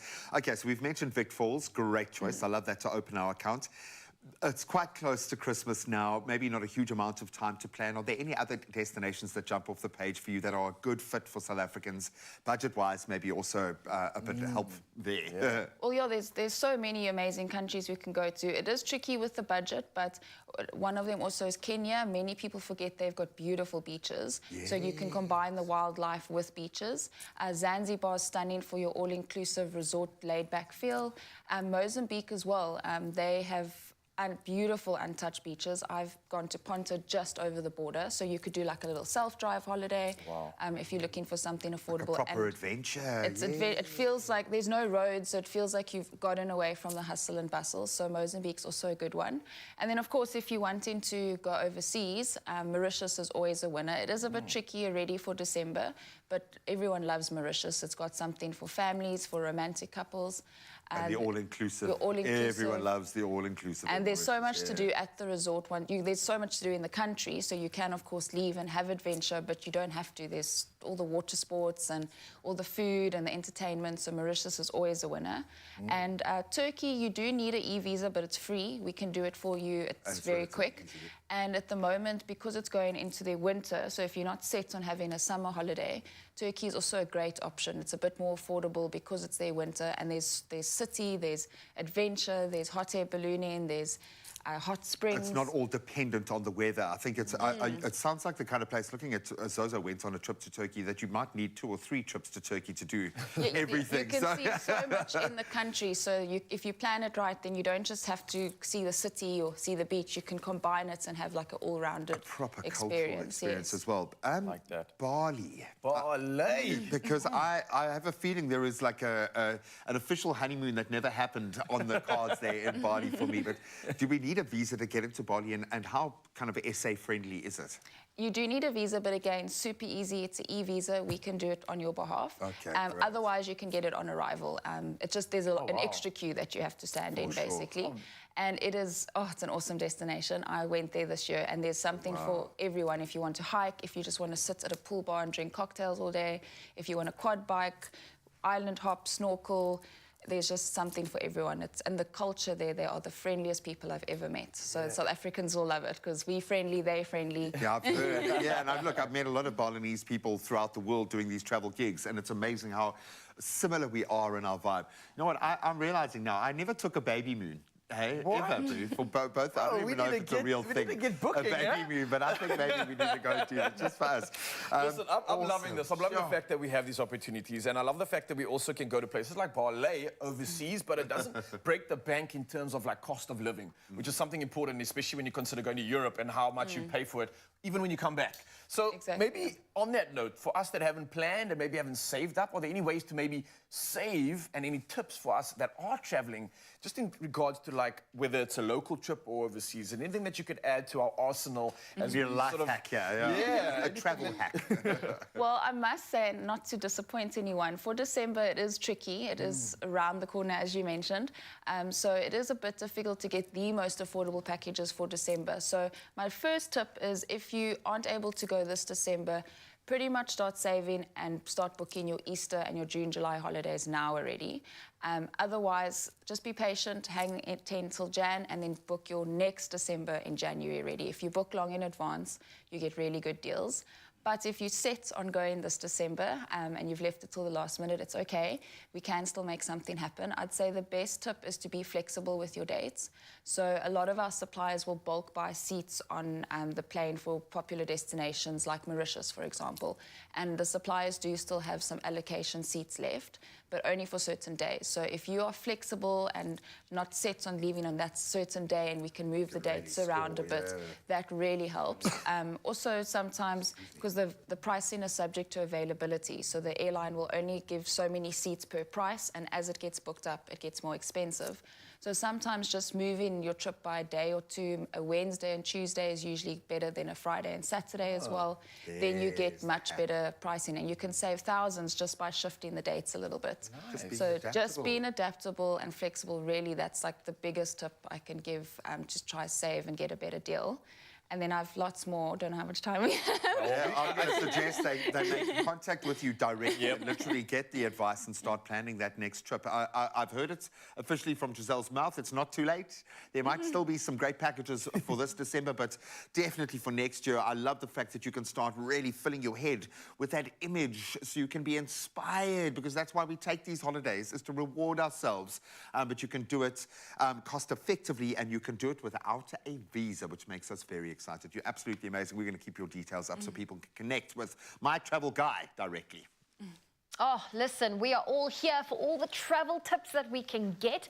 But now let's turn our attention to technology, because it's never been so accessible. With the brand new Vodacom Enhance feature, you can now enhance your new or existing contract to add that latest smart tech to your plan and completely enhance your life with that you need and love.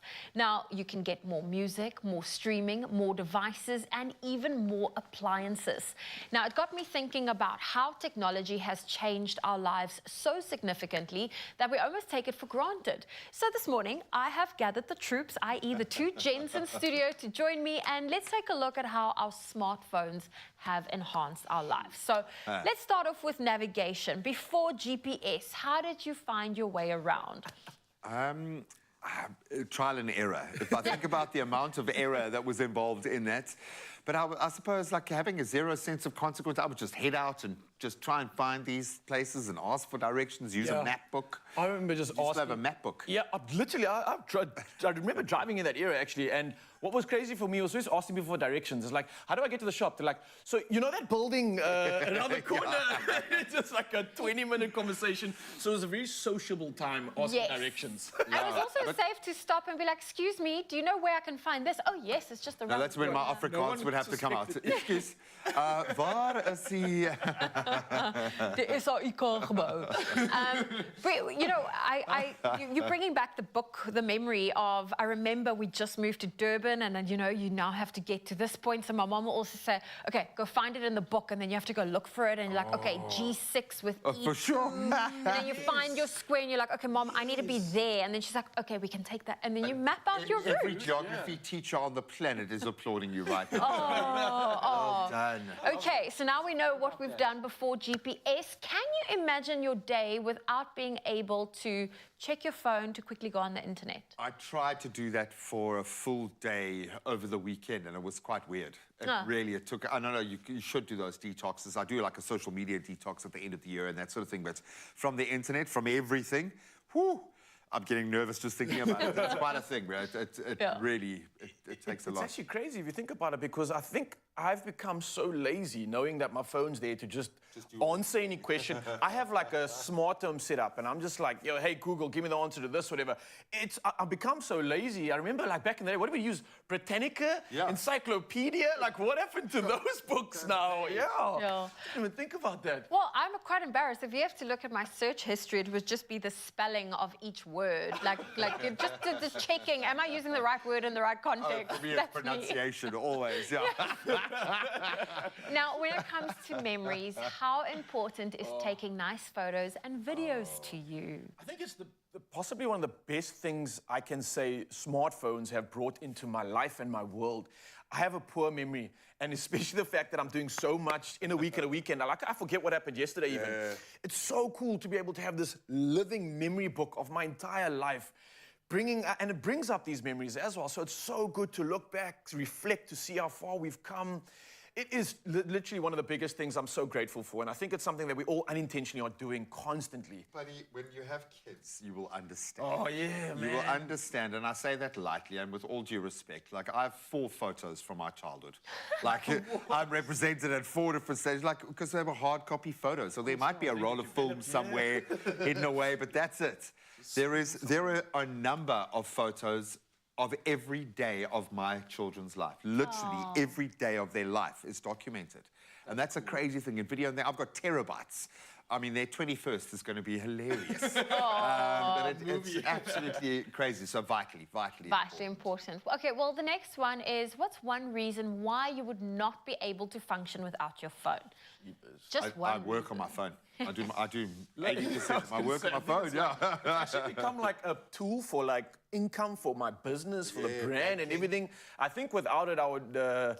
I don't know what I'd be doing. I'll probably have another job, actually. So I can't answer that question. I don't know. I wouldn't be able to do much. Actually, I quite despise the fact how connected and accessible we are, because I've now had to implement, switching off the notifications and hiding the email icon and not be overwhelmed with it. I found myself doing that yesterday, just checking my emails for the sake of it, like 9 o'clock at night. I'm like, why are you checking your emails? You don't need to check your emails right now. Crazy stuff, man. Well, James, thank you. We just wanted to see how technology has enhanced your life. And on a very exciting note, you stand a chance to win 3,000 Rand. Vodacom now gives you the chance to trade in your old eligible phones for an upgrade or for a pre-loved phone that is good as new. So to enter, tell us which smartphone you would love to upgrade to and tell us why. Share your answer with us on the Expresso Facebook, Twitter or Instagram pages using that hashtag #EnhanceWithVodacom, and you could be our lucky winner. For all of those T's and C's, you can visit our website, that's expressoshow.com. Good luck. Mzansi, enhance what you love. Add more of what you need to your contract. Choose from a range of enhanced options in-store or online. Further together, Vodacom. All right, we want something to get excited about. How about this? We've got some entertainment news. One story that grabbed us. G-Eazy is headed to SA. He's a hip-hop superstar who's really made his mark over the last couple of years, and he is here. Oh, cannot wait for that. And speaking of, we cannot wait for something else, the fact that we're still serving you this Monday, giving you everything you need to get ready for summer. And obviously, we need to save up some money. So what about getting your work-life balance in check? That's something we all are striving for. 3 months to do it before the end of the year. Let's see how we can get that going. All that and a lot more on your Feel Good Breakfast Show just after this. You can make my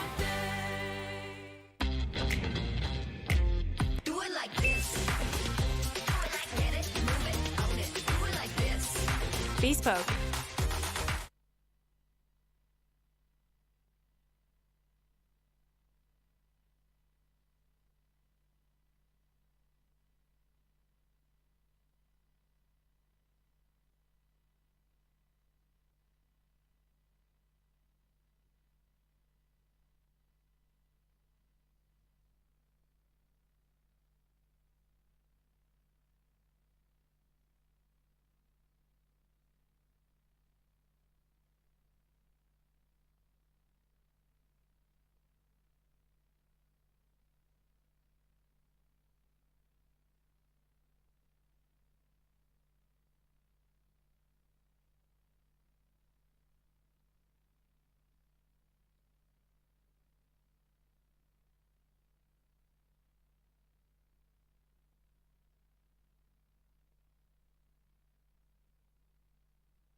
It's my feel-good breakfast show. Welcome back. It is your feel-good breakfast show. 2 hours down, one more to go.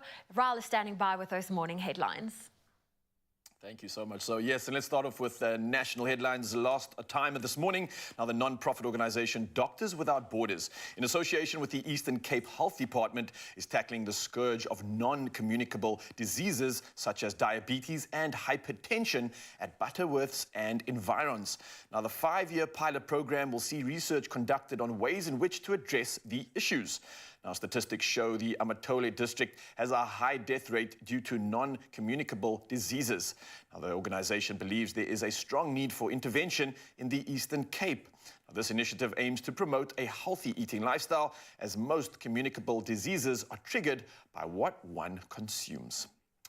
Well, sticking to national headlines, KwaZulu-Natal Premier Nomuso Dube has unveiled 55 new trucks which will be used to improve the turnaround time in addressing pothole patching in the province. Now, the procurement of the trucks unveiled at the launch of the 2023 October Transport Month campaign is part of the commitment made by the Premier to improve the provincial road network's conditions. Now, the trucks, fitted with the latest pothole patching technology, will be distributed to all departments of Transport District offices.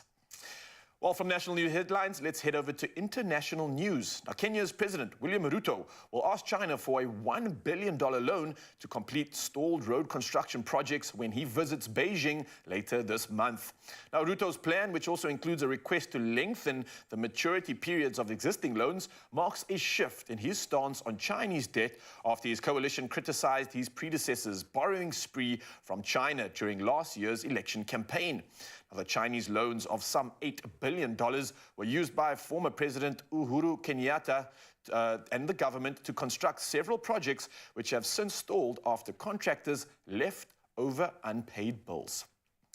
Well, carrying on with international headlines, up to 700 Israelis have reportedly died in attacks by Hamas militants since dawn on Saturday, which was the Jewish Sabbath and the festival of Simchat Torah. Now, fighting continues and dozens of Israeli warplanes have attacked the Gaza Strip. Now, at least 413 Palestinians are confirmed dead, with some 2,300 injured. Now, Israel's Prime Minister Benjamin Netanyahu has warned people in Gaza to leave, as he vowed to turn parts of the territory into rubble as revenge. Now, the U.S. is moving Navy battleships and military aircraft closer to Israel in a show of support. Well, lastly in our headlines, something that might be peculiar but might be gaining a lot of popularity. Fancy a piece of donkey biltong or maybe donkey stew? Oh yeah, donkey meat is gaining ground in popularity in Northwest and more specifically in Mahikeng. Now the entrepreneur selling it says people are flocking to buy it, and the main reason for this is to boost their general health. Now the meat is being processed into biltong, prepared for barbecue and chorchlo, which means mashed donkey meat. Now the locals say the meat is cheap and delicious, but moreover, donkey meat is said to contain a higher percentage of protein and essential amino acids.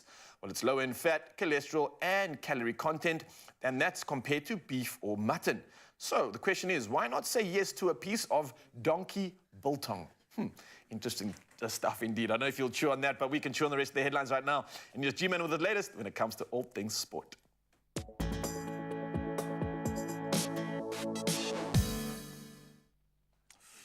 I shouldn't have started with the Shrek analogies earlier, man. I did myself in. Let's start with our cricket first. Now, Aiden Markram's unbelievable blazing century set a new record for the fastest century in an ICC World Cup match in history, helping South Africa to a convincing 102-run victory over Sri Lanka in their opening pool match at Delhi's Arun Jaitley Stadium.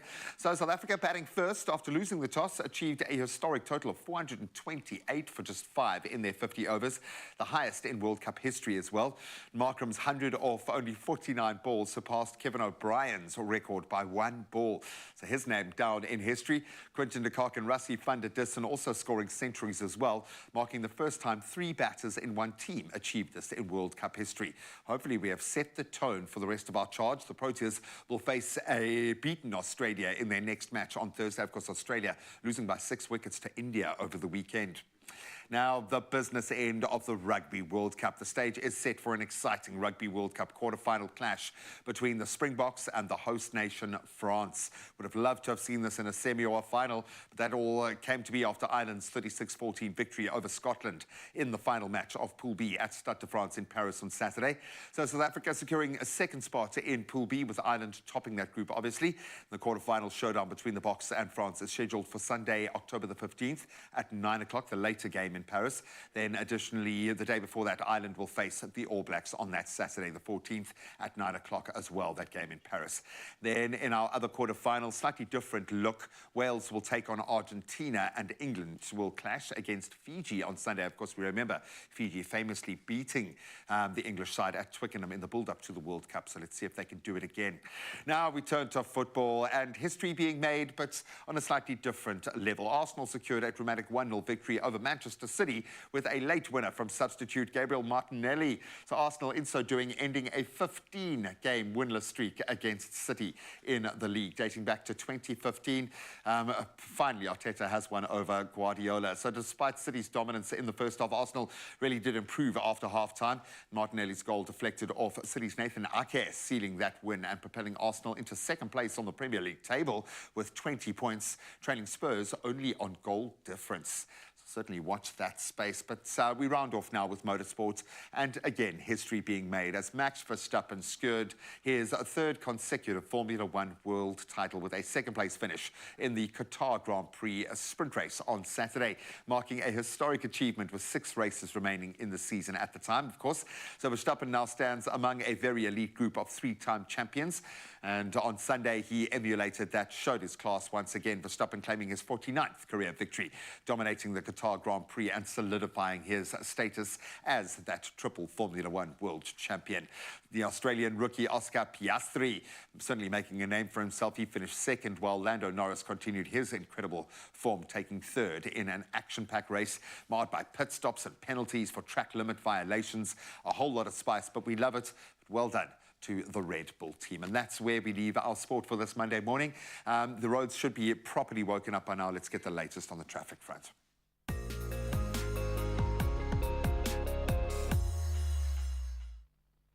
Thank you, Graham. Let's start off with your traffic in Midrand, Johannesburg.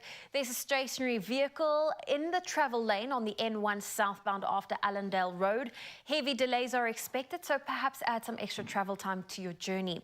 In Pretoria, there's congestion on the N4 westbound between Proefplaas Interchange and Watermeyer Street. All lanes are open, however, there are delays. And in East London, there's been an accident on the R61, the Lusikisiki towards Port St. John's, and please use an alternative route to avoid any delays. And if you're in Baden-Powell in Cape Town, there's sand on the carriageway between Strandfontein and Muizenberg Beach Road. Please remain cautious when traveling in that direction. That's your traffic. Let's take another look at your weather.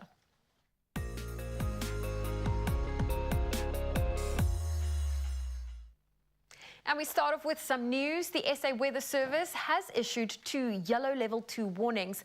The first is for the coastal area between Port Edward and KwaZulu-Natal and Port Alfred in the Eastern Cape for disruptive rain that could lead to flooding in places.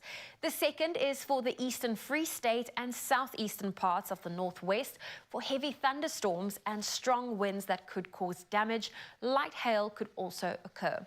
Extremely dangerous fire conditions are expected for today over the western and southern parts of northwest, parts of the Free State, the northern and northeastern parts of the Northern Cape, and far southwestern parts of Gauteng. However, the hot conditions of up to 40 degrees Celsius in certain parts of Limpopo will begin to decrease. Well, on that note, let's take a final look at your temperatures.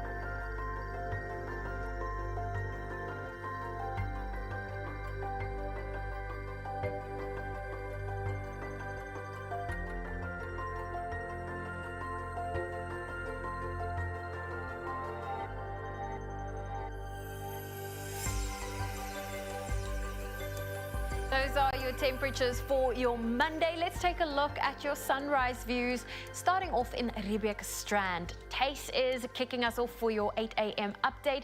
Captured this gorgeous view of the sunrise at the ocean. Daphne in Sydenham shared her view of the partly cloudy skyline in KZN. Nancy also from KZN on the beach, as always, showcasing a beautiful perspective of the sunrise. And then we have Jean from Tanzania, who sent through this gorgeous view of the world-renowned Serengeti. Thank you for that. And Jean, enjoy your holiday. Well, continue to share those sunrise views with us. We would love to see what you get up to.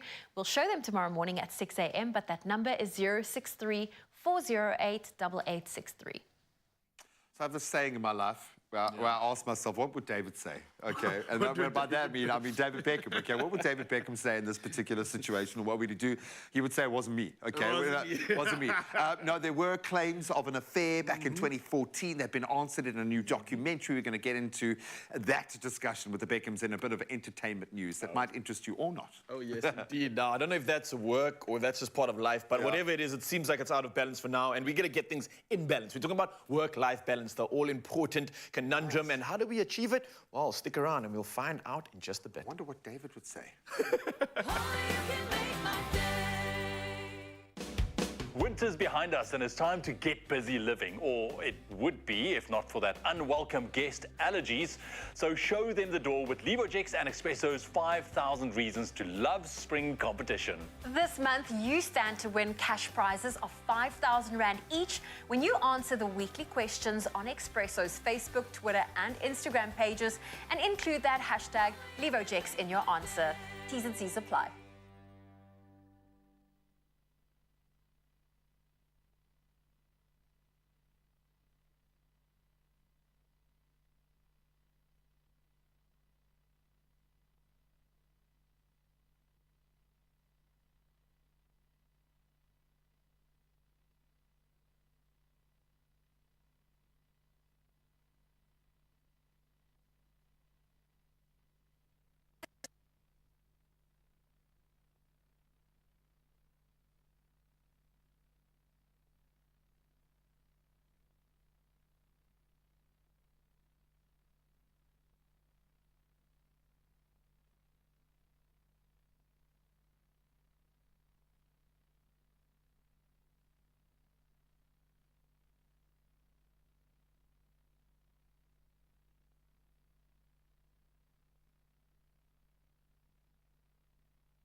It's my feel-good breakfast show.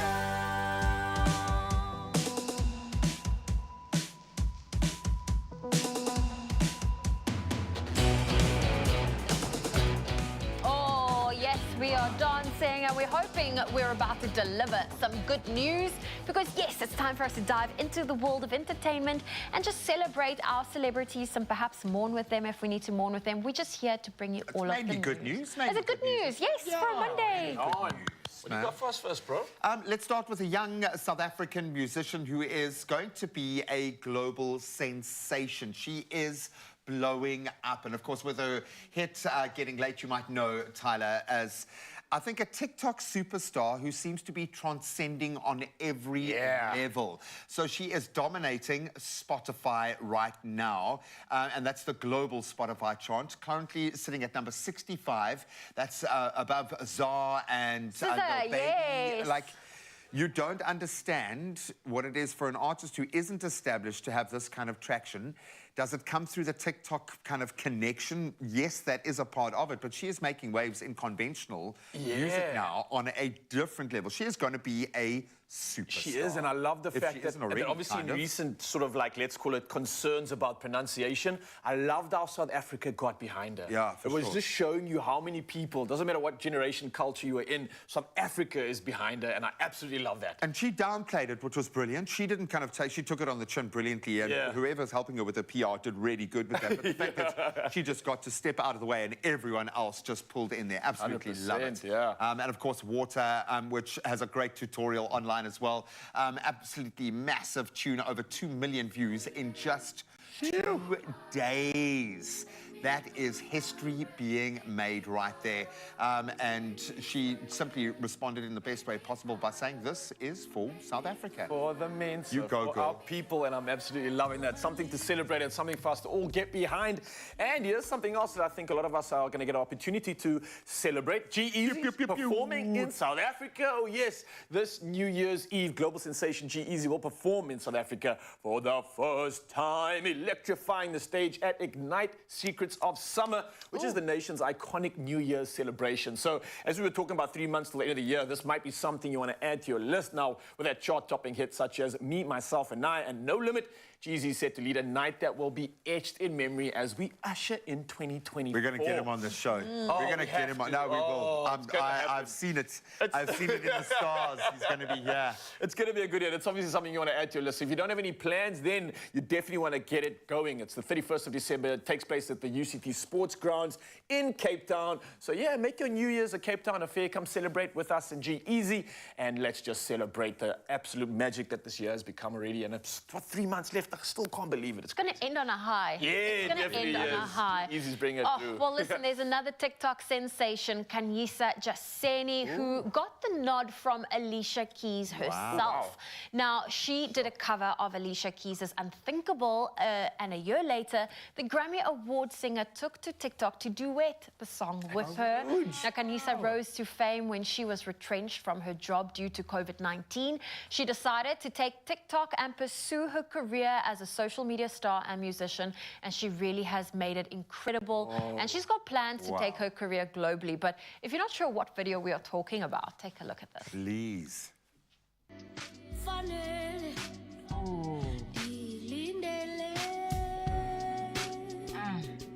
Let's go.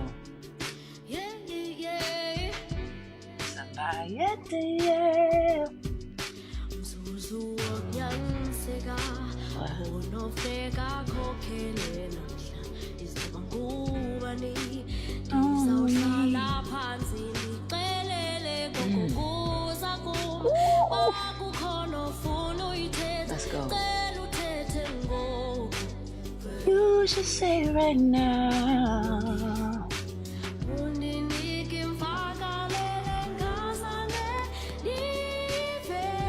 on, man.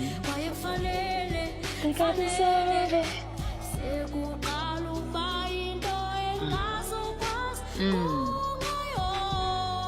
What's that?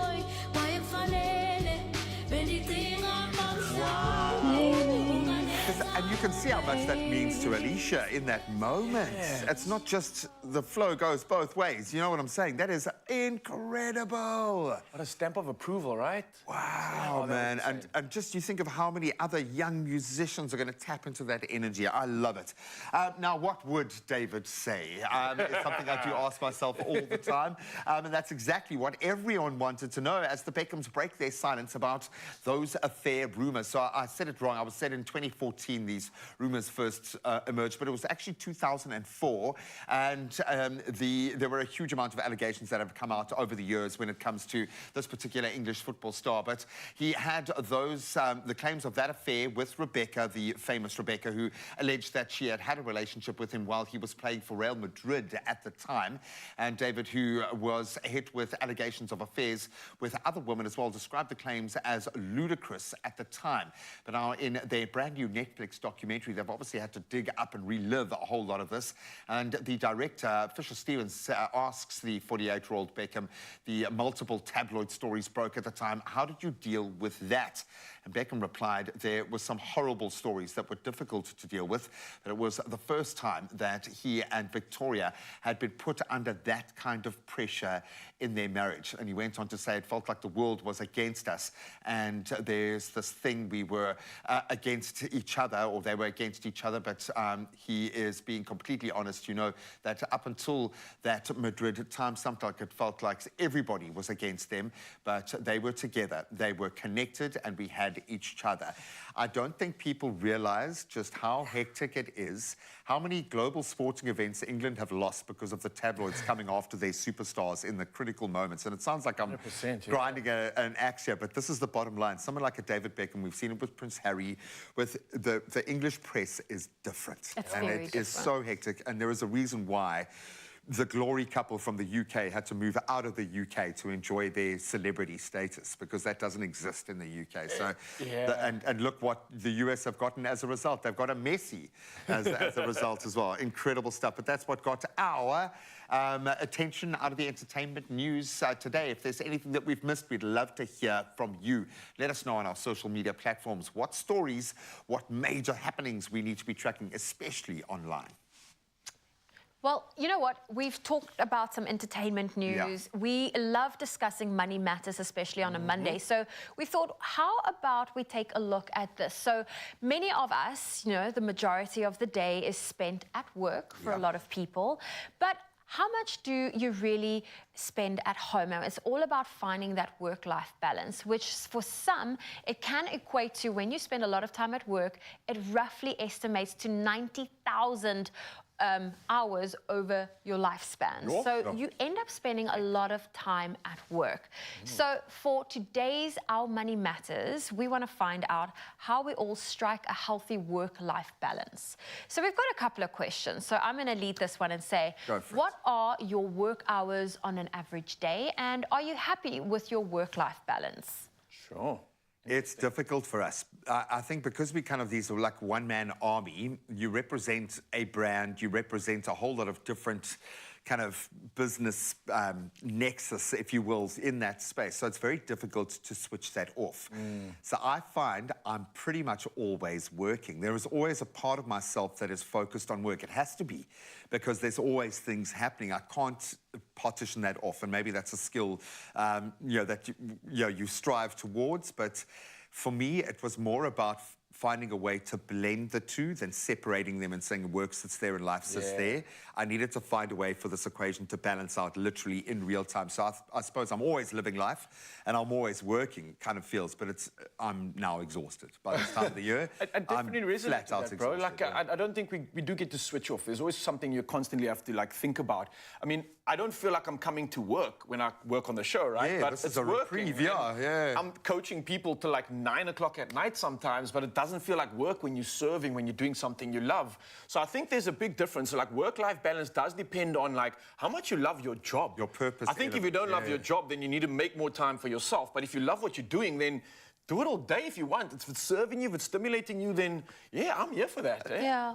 That's our personality type, though. Yeah, it's very much like that. But so I think you could probably pigeonhole things a bit more. I mean, I've had to make drastic changes. I had to step away from radio in order to find that work-life balance. My scale was tipped for a very long time, and I had to make those decisions. And it's not easy ones to make, but it's if you want to put your work-life sanity and balance in place, sometimes you need to make changes. Did you go too far before having that realization? Always. I remember in 2017 going to my therapist for the first time. She said to me, you can't do both. You need to let go of one of the platforms. And I'm like, no, I can do both. And I was adamant, I can do both. If I'm going to keep affording coming here, I'm going to have to do both, okay?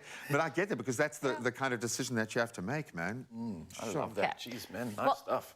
I have another question. What is your vision of a healthy work-life balance, and what are you doing to achieve that?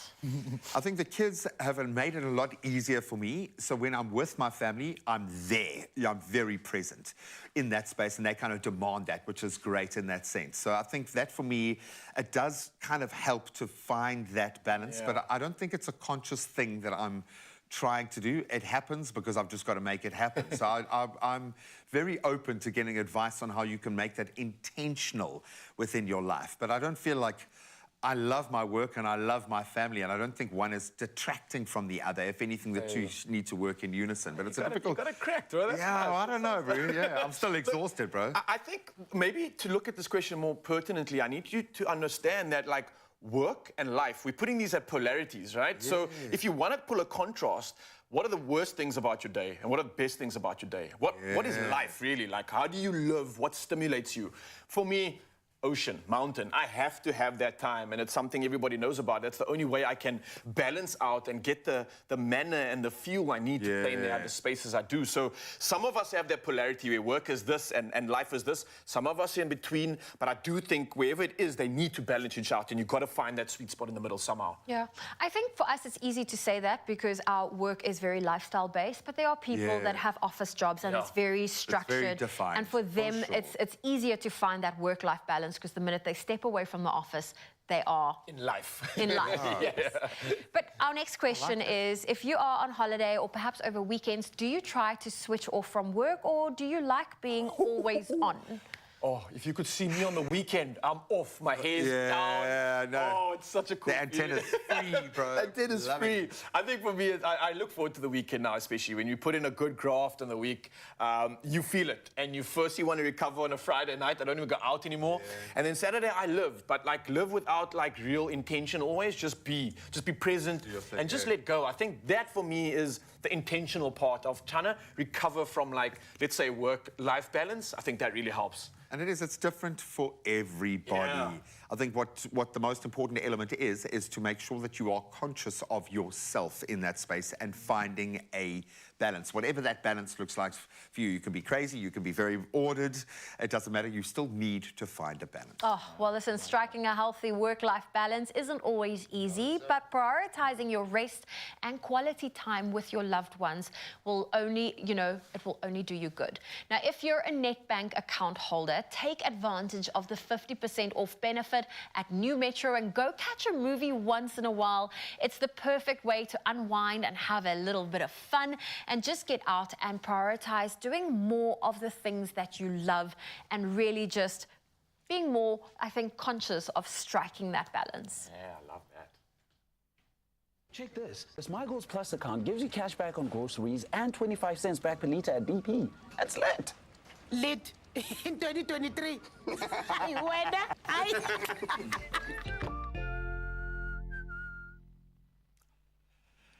So perhaps what you need to find that balance is a bit of a laugh this morning. So we're going to have our luck of the day in just a moment to hopefully lighten them. And we're going to keep the mood elevated because we've got some more travel hacks coming at you. Nice. This one's inspired by TikTok, so it's going to be a fun one. It's definitely something you want to add to the list. So again, don't go anywhere. We'll see you just after this.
It's my feel-good breakfast show.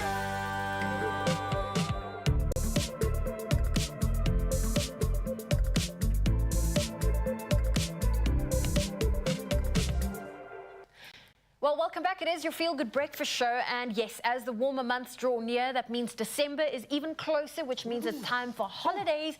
And many of us are making travel plans. Now, you might be bursting with excitement, but feeling a little rusty on how to prepare for your favorite travel destinations. So we thought, don't worry, we will look on TikTok and bring together some of our favorite travel tips, courtesy of TikTok stars. Yeah, thank you so much. And our social media team have smashed this one out the park. We've got some great tips. And I'll kick us off here with the first one. If you've ever traveled and your flight had no in-flight entertainment, it can be, especially on the long flights. Sure, that's rough. It's a massive problem. Well, here is a cool hack just for you. Take a look. Ultimate travel hack.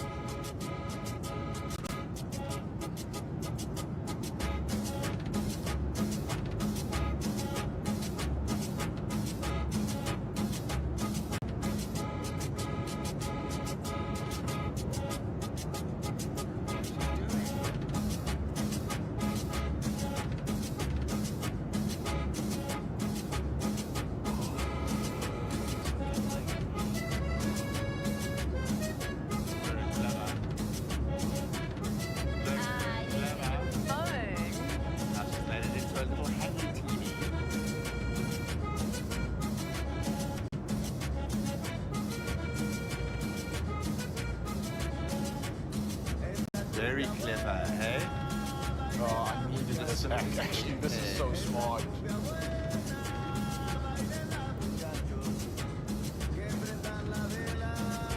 Except if you then get nauseous on the plane.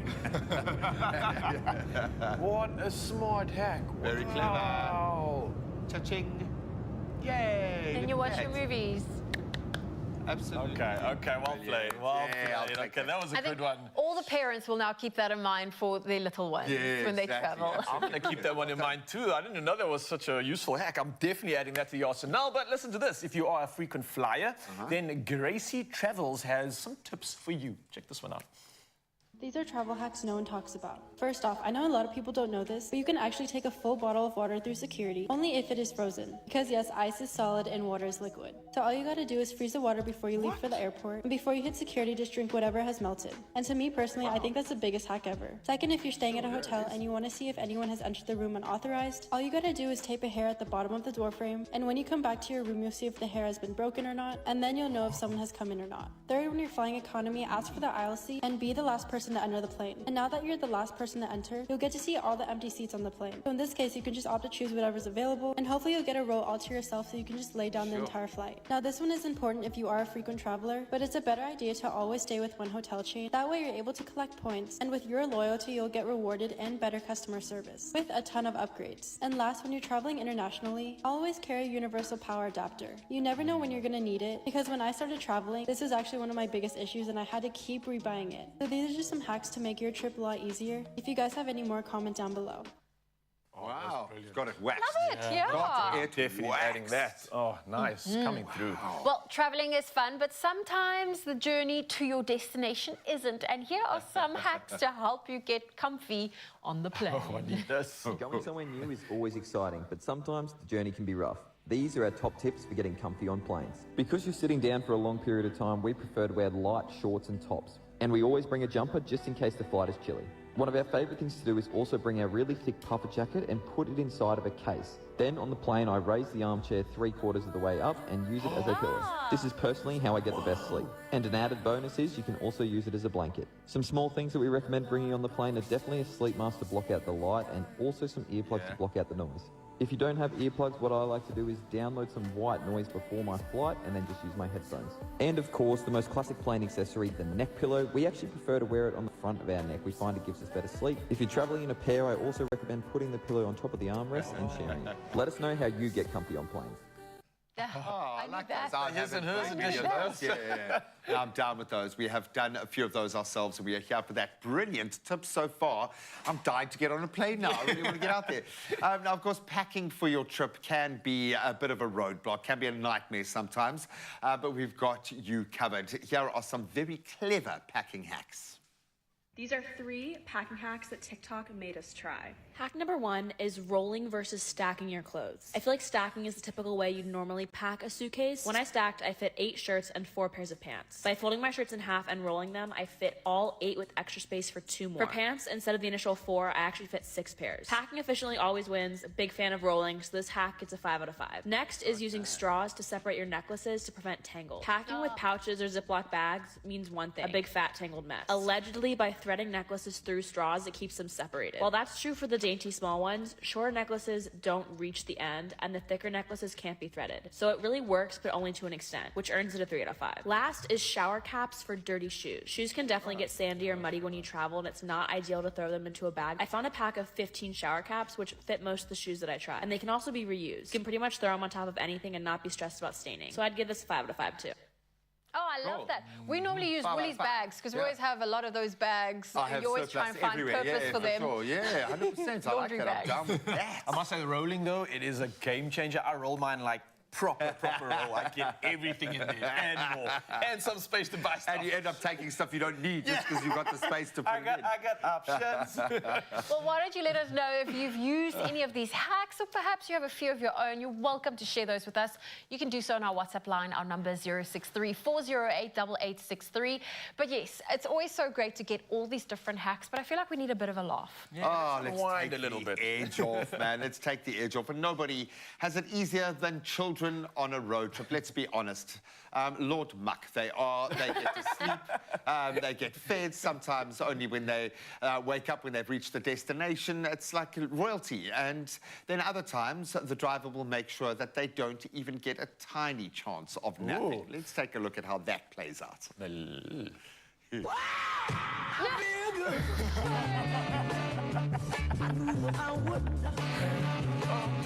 I can't do that. Oh, Look how oh, can we watch it again? Can we watch it one more time, please? Just one more time. Oh, no. Oh, no. Look at the one in the middle. Those little ones obviously gave mom and dad a lot of less sleepless nights. Was that revenge, I think? It is called karma, my friends. It's called karma. Absolutely beautiful. Hopefully you enjoyed that luck of the day. Yeah, but there's lots more to enjoy on your Feel Good Breakfast show. We're still diving into some of the action. Some of our Springboks are returning. Lukanya is here. Back in, baby. Course, yeah, the man behind the box, of course, Lukanya. A lot of us celebrating his return. And on top of this, we're also diving into the kitchen, yeah? What's on the menu? It looks like ultimate grilled cheese, biltong, and crisp sandwich. Chippy. Breakfast. We'll see you in a bit.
It's my feel-good breakfast show.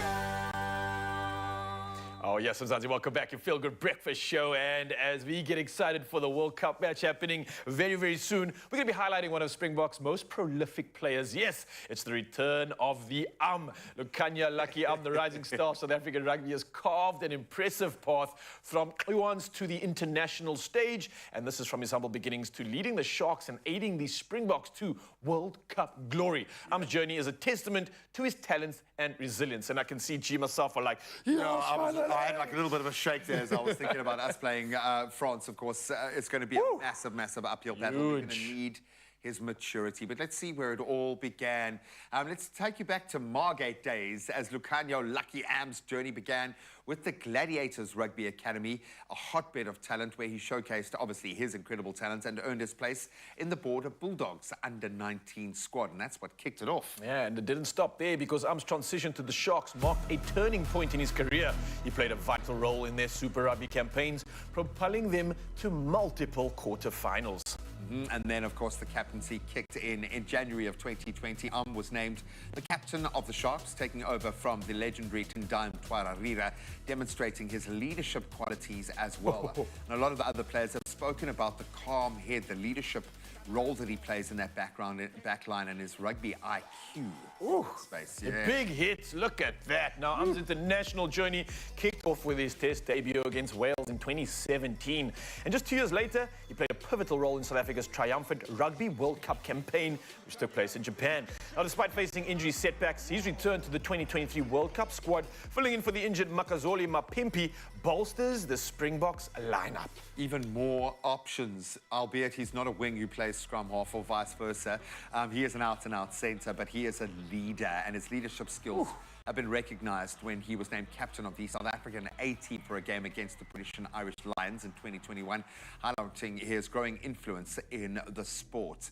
I think he's one of those players that will always back Sia. If Sia didn't exist, he would probably be captain of this team, to be quite honest. But he is such a leader of men in the rugby framework and outside of that as well. I think he is a senior that the junior players really do rely on. 100%. And I'm salivating and I'm hungry for this action that's happening when we face off France. And hey, speaking of hungry and action, let's head to the kitchen. Oh, well, listen, I'm starting because when you talk rugby, I'm thinking of all the yummy snacks that we need. And this is brought to you proudly by the sponsors of the Rugby 2023 World Cup, Total Energies.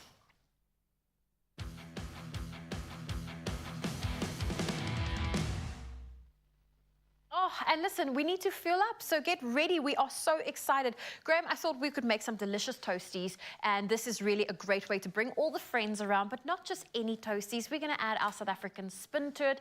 We are making the ultimate game day grilled cheese biltong and crisp sandwich, brought to you by the proud sponsors of the 2023 Rugby World Cup, Total Energies. So we have got our bread. I've already buttered 2 pieces for you. This is phenomenal. Why have we not done this on the show before? It feels like this is one of the coolest things we've ever done. Look, I'm a big fan of toasties. I'm a big fan of biltong. I'm a big fan of chippies.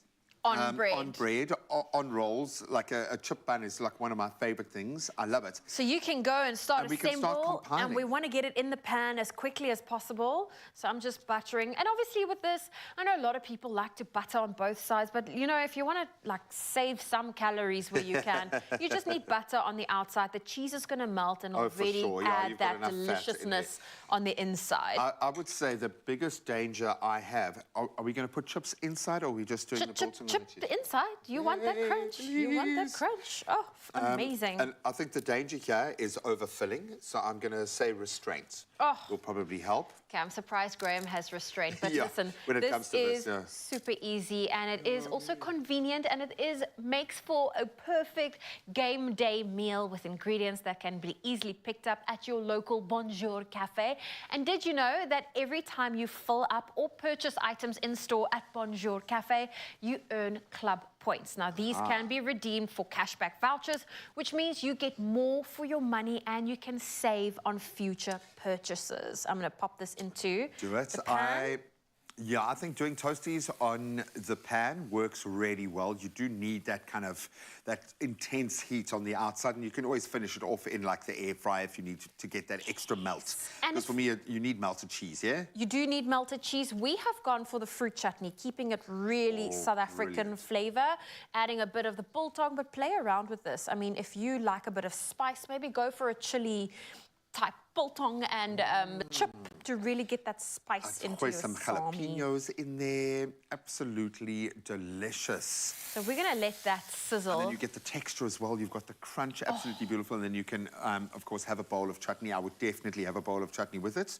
To just dunk like that. Just dunk it. And you know what's also amazing is we want to save as much as possible, and we want to get as much cash back where we can. Now you can now earn 15 cents per litre of fuel, get 2.5% cash back on shop spend, and even earn points when you top up with Total Energies motor oils. Plus, you can head on over to our website, that is expressoshow.com, to try out this delicious recipe. Like we said, it was a pretty easy one. Yeah, it's easy peasy. If you've got any additions or little varietals that you'll throw in here, let us know. What chips are you going to use? What flavour are you going to go for? I think the fruit chutney was inspired. Yes. Just back yourself. So just back. Well done. Well done. There we go. We need another spatula. We need a proper spatula. We'll get our kitchen team the to get egg, the egg frying one. There we go. Brilliant. There we go. We're getting the fry on the outside. And the cheese melting on the inside. Just don't lose a chip. Don't lose a chip. I know, this is pressure. You can't get your hands. There Look we at go. that. There we go. Absolute confidence. Absolutely beautiful. Look at this beautiful it smells toasty. amazing. I'll do these on the braais, braai broodjies, maybe throw in a little bit of onion in there to add a little bit of extra unctuousness. Exquisite. Listen, this is our perfect sandwich. Are you sure you want to intermittent fast? I know, you guys, you've tested me on every level possible. I'm going to pack these and I'm going to take them home with me. No, I'm going to make them on braai game day, undoubtedly, because we need them. We've got the right equipment right behind us, but it's okay. We don't actually have a big flat spatula. It's okay. We want the one that you normally get for the eggs, but you can stand a chance to win your share of 500,000 Rand if you predict the winner of the 2023 Rugby World Cup when you spend 700 Rand or more at any participating Total Energies service stations. Simply sign up as a Total Energies Club member, scan the QR code to enter, and for non-Total Energy Club members, you can register to enter on WhatsApp. That number is 072371 7026. It's on your screen right now. But remember, the competition closes on the 15th of October, so you only have a few more days to enter. There are T's and C's that apply, and those are available. But if you want to get your hands on this recipe, it's also available on our website, expressoshow.com. Well done for your multitasking. Well done. Oh, and it's melted. That's perfect. Well done. Yay. Just like in rugby, it's uniting our energies that helps us move forward.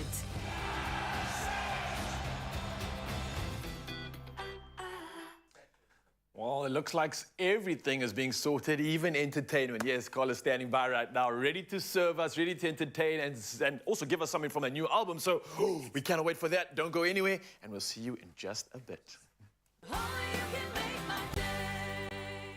To the brave hearts who persevere against all odds, we salute you. Along with Adcock Ingram OTC, sponsors of Brave, we're inspiring hope across South Africa this Hopetober. Stand a chance to win 1,500 Rand cash every weekday by answering the weekly Hopetober competition question on Expresso's Facebook, Twitter or Instagram pages throughout the month of October using hashtag Hopetober and hashtag sponsors of Brave. T's and C's can be found on expressoshow.com.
It's my feel-good breakfast show. Oh, yes, Mzansi, welcome back. It's your Feel Good Breakfast Show. And one last time, we get to dive into the musical talents of Carla Franco and find out more about this sensation. Thank you, Carla, for joining us this morning. No, thank you for having me. It's really incredible to get your energy. I want to talk about your skills, not only as a musician, but I also believe you are a teacher? I do some things. I do some things. Well, what's that about? Talk to me about teaching. Who are you teaching? Is it a school, obviously? Yeah. I mean, yeah. Yeah. Well, it could be sharing your musical talents as well. No, on Table Mountain, teach the birds. No, I'm kidding. No, I am a teacher. I'm an English home language teacher at the moment for primary school. So, yeah, I never thought I hated school. Absolutely despised it when I was in school. Yeah. And then I just figured somebody's got to be the teacher I didn't have. And that kind of led me to that. Oh, I love that. Rewriting the script, not just music, but rewriting a whole lot of things. Now, something that actually blew my mind was I actually found out that you were born with a hearing impairment, I believe. Yeah. No idea, couldn't even notice at all. But talk to me more about this and how's it kind of changed your musical journey as well? Yeah, I think also like it started with a speech impediment. My mom thought I just spoke funny. Yeah. And it turns out they were like, she's really deaf. So I've got a hearing loss of 20 to 30% in both my ears. I do have hearing aids. I don't wear them, and I get crucified by my mother for it every time. But yeah, just something that happened. I think for me, if anything, it just sort of catapulted me to be like, yeah, I'm a very stubborn person. Wow. So for me, it wasn't an option for it to get in the way. So it's difficult. It's really difficult. Things like metronomes and, you know, keys and stuff like that. I really struggle to hear certain things, and like, it is challenging, but there are little things that you can do, little tricks that you can do, and you just figure it out. That's absolutely insane when you think about the necessities of music, being able to hear and feel the music and then being able to like write, and that blows my mind. You've taken the hardest challenge and you've somehow slayed it. Honestly.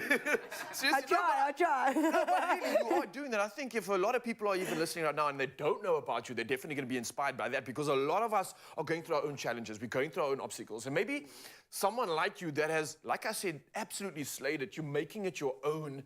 What advice would you have? What sort of encouragement would you maybe have for people maybe also going through certain challenges and trying to still pursue that dream and make it materialize, just like you have? I have an answer. Make like Nike and just do it. Like, just really, jala what like, you must. I think you only have something to lose if you don't try. Yeah. I think that was the biggest thing for me. Like, music is oxygen for me. Like, I just can't imagine a world without it. And so for me, it was, I'm just gonna do it however I can do it and hope it works. So my advice would just be, do it. And also, we just live in a world where there's so much going on. Just do it. Like, just do it, Carla, what you must. I absolutely love it. Before we get into the song, I just want to say thank you to, I don't know who you brought along. You're Wesley. So I find out Wesley hasn't got any showtime at all. So Wesley, I just wanted to share some love for also just being a part of this magic right now. It really is inspiration. You're raw, you're real, you're authentic, and it's everything we love. So I'm going to leave this one up to you right now. The stage is absolutely yours. Mzansi, this is from her new album, Layers. This song is called Soldier. Stage is yours. Take it away.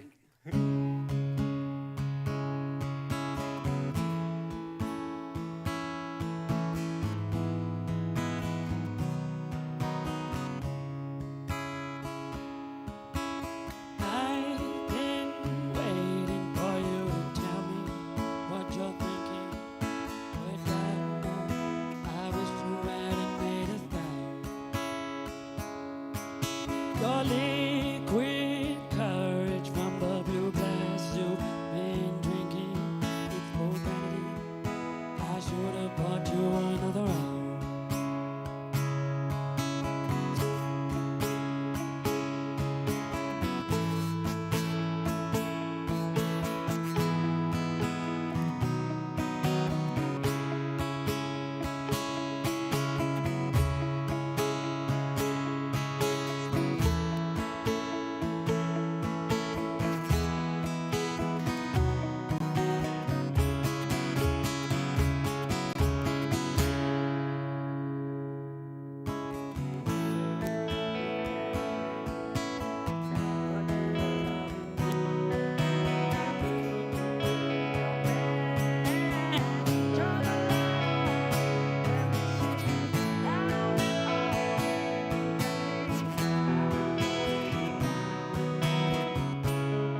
Rolled on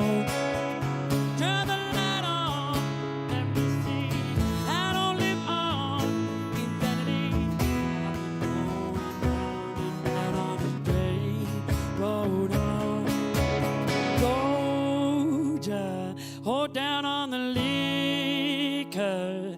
It's not to blame though, but I know this ain't a like her.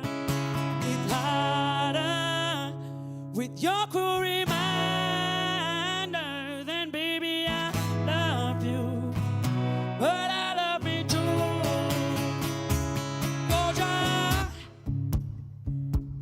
Soldier, soldier, soldier, I sold my soul to a soldier, soldier, soldier, soldier, I sold my soul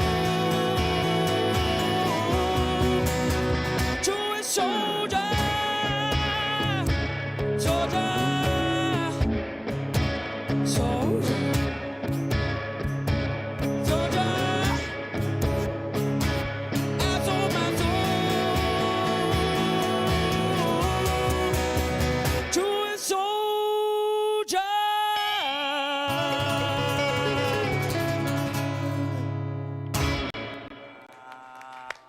We love you so much, Carla. We love you. Thank you so much, Wes. And you guys at home, have an amazing day. Thank you for the most amazing What show, an guys. incredible show. Oh. We'll see you tomorrow morning. Oh. Adios.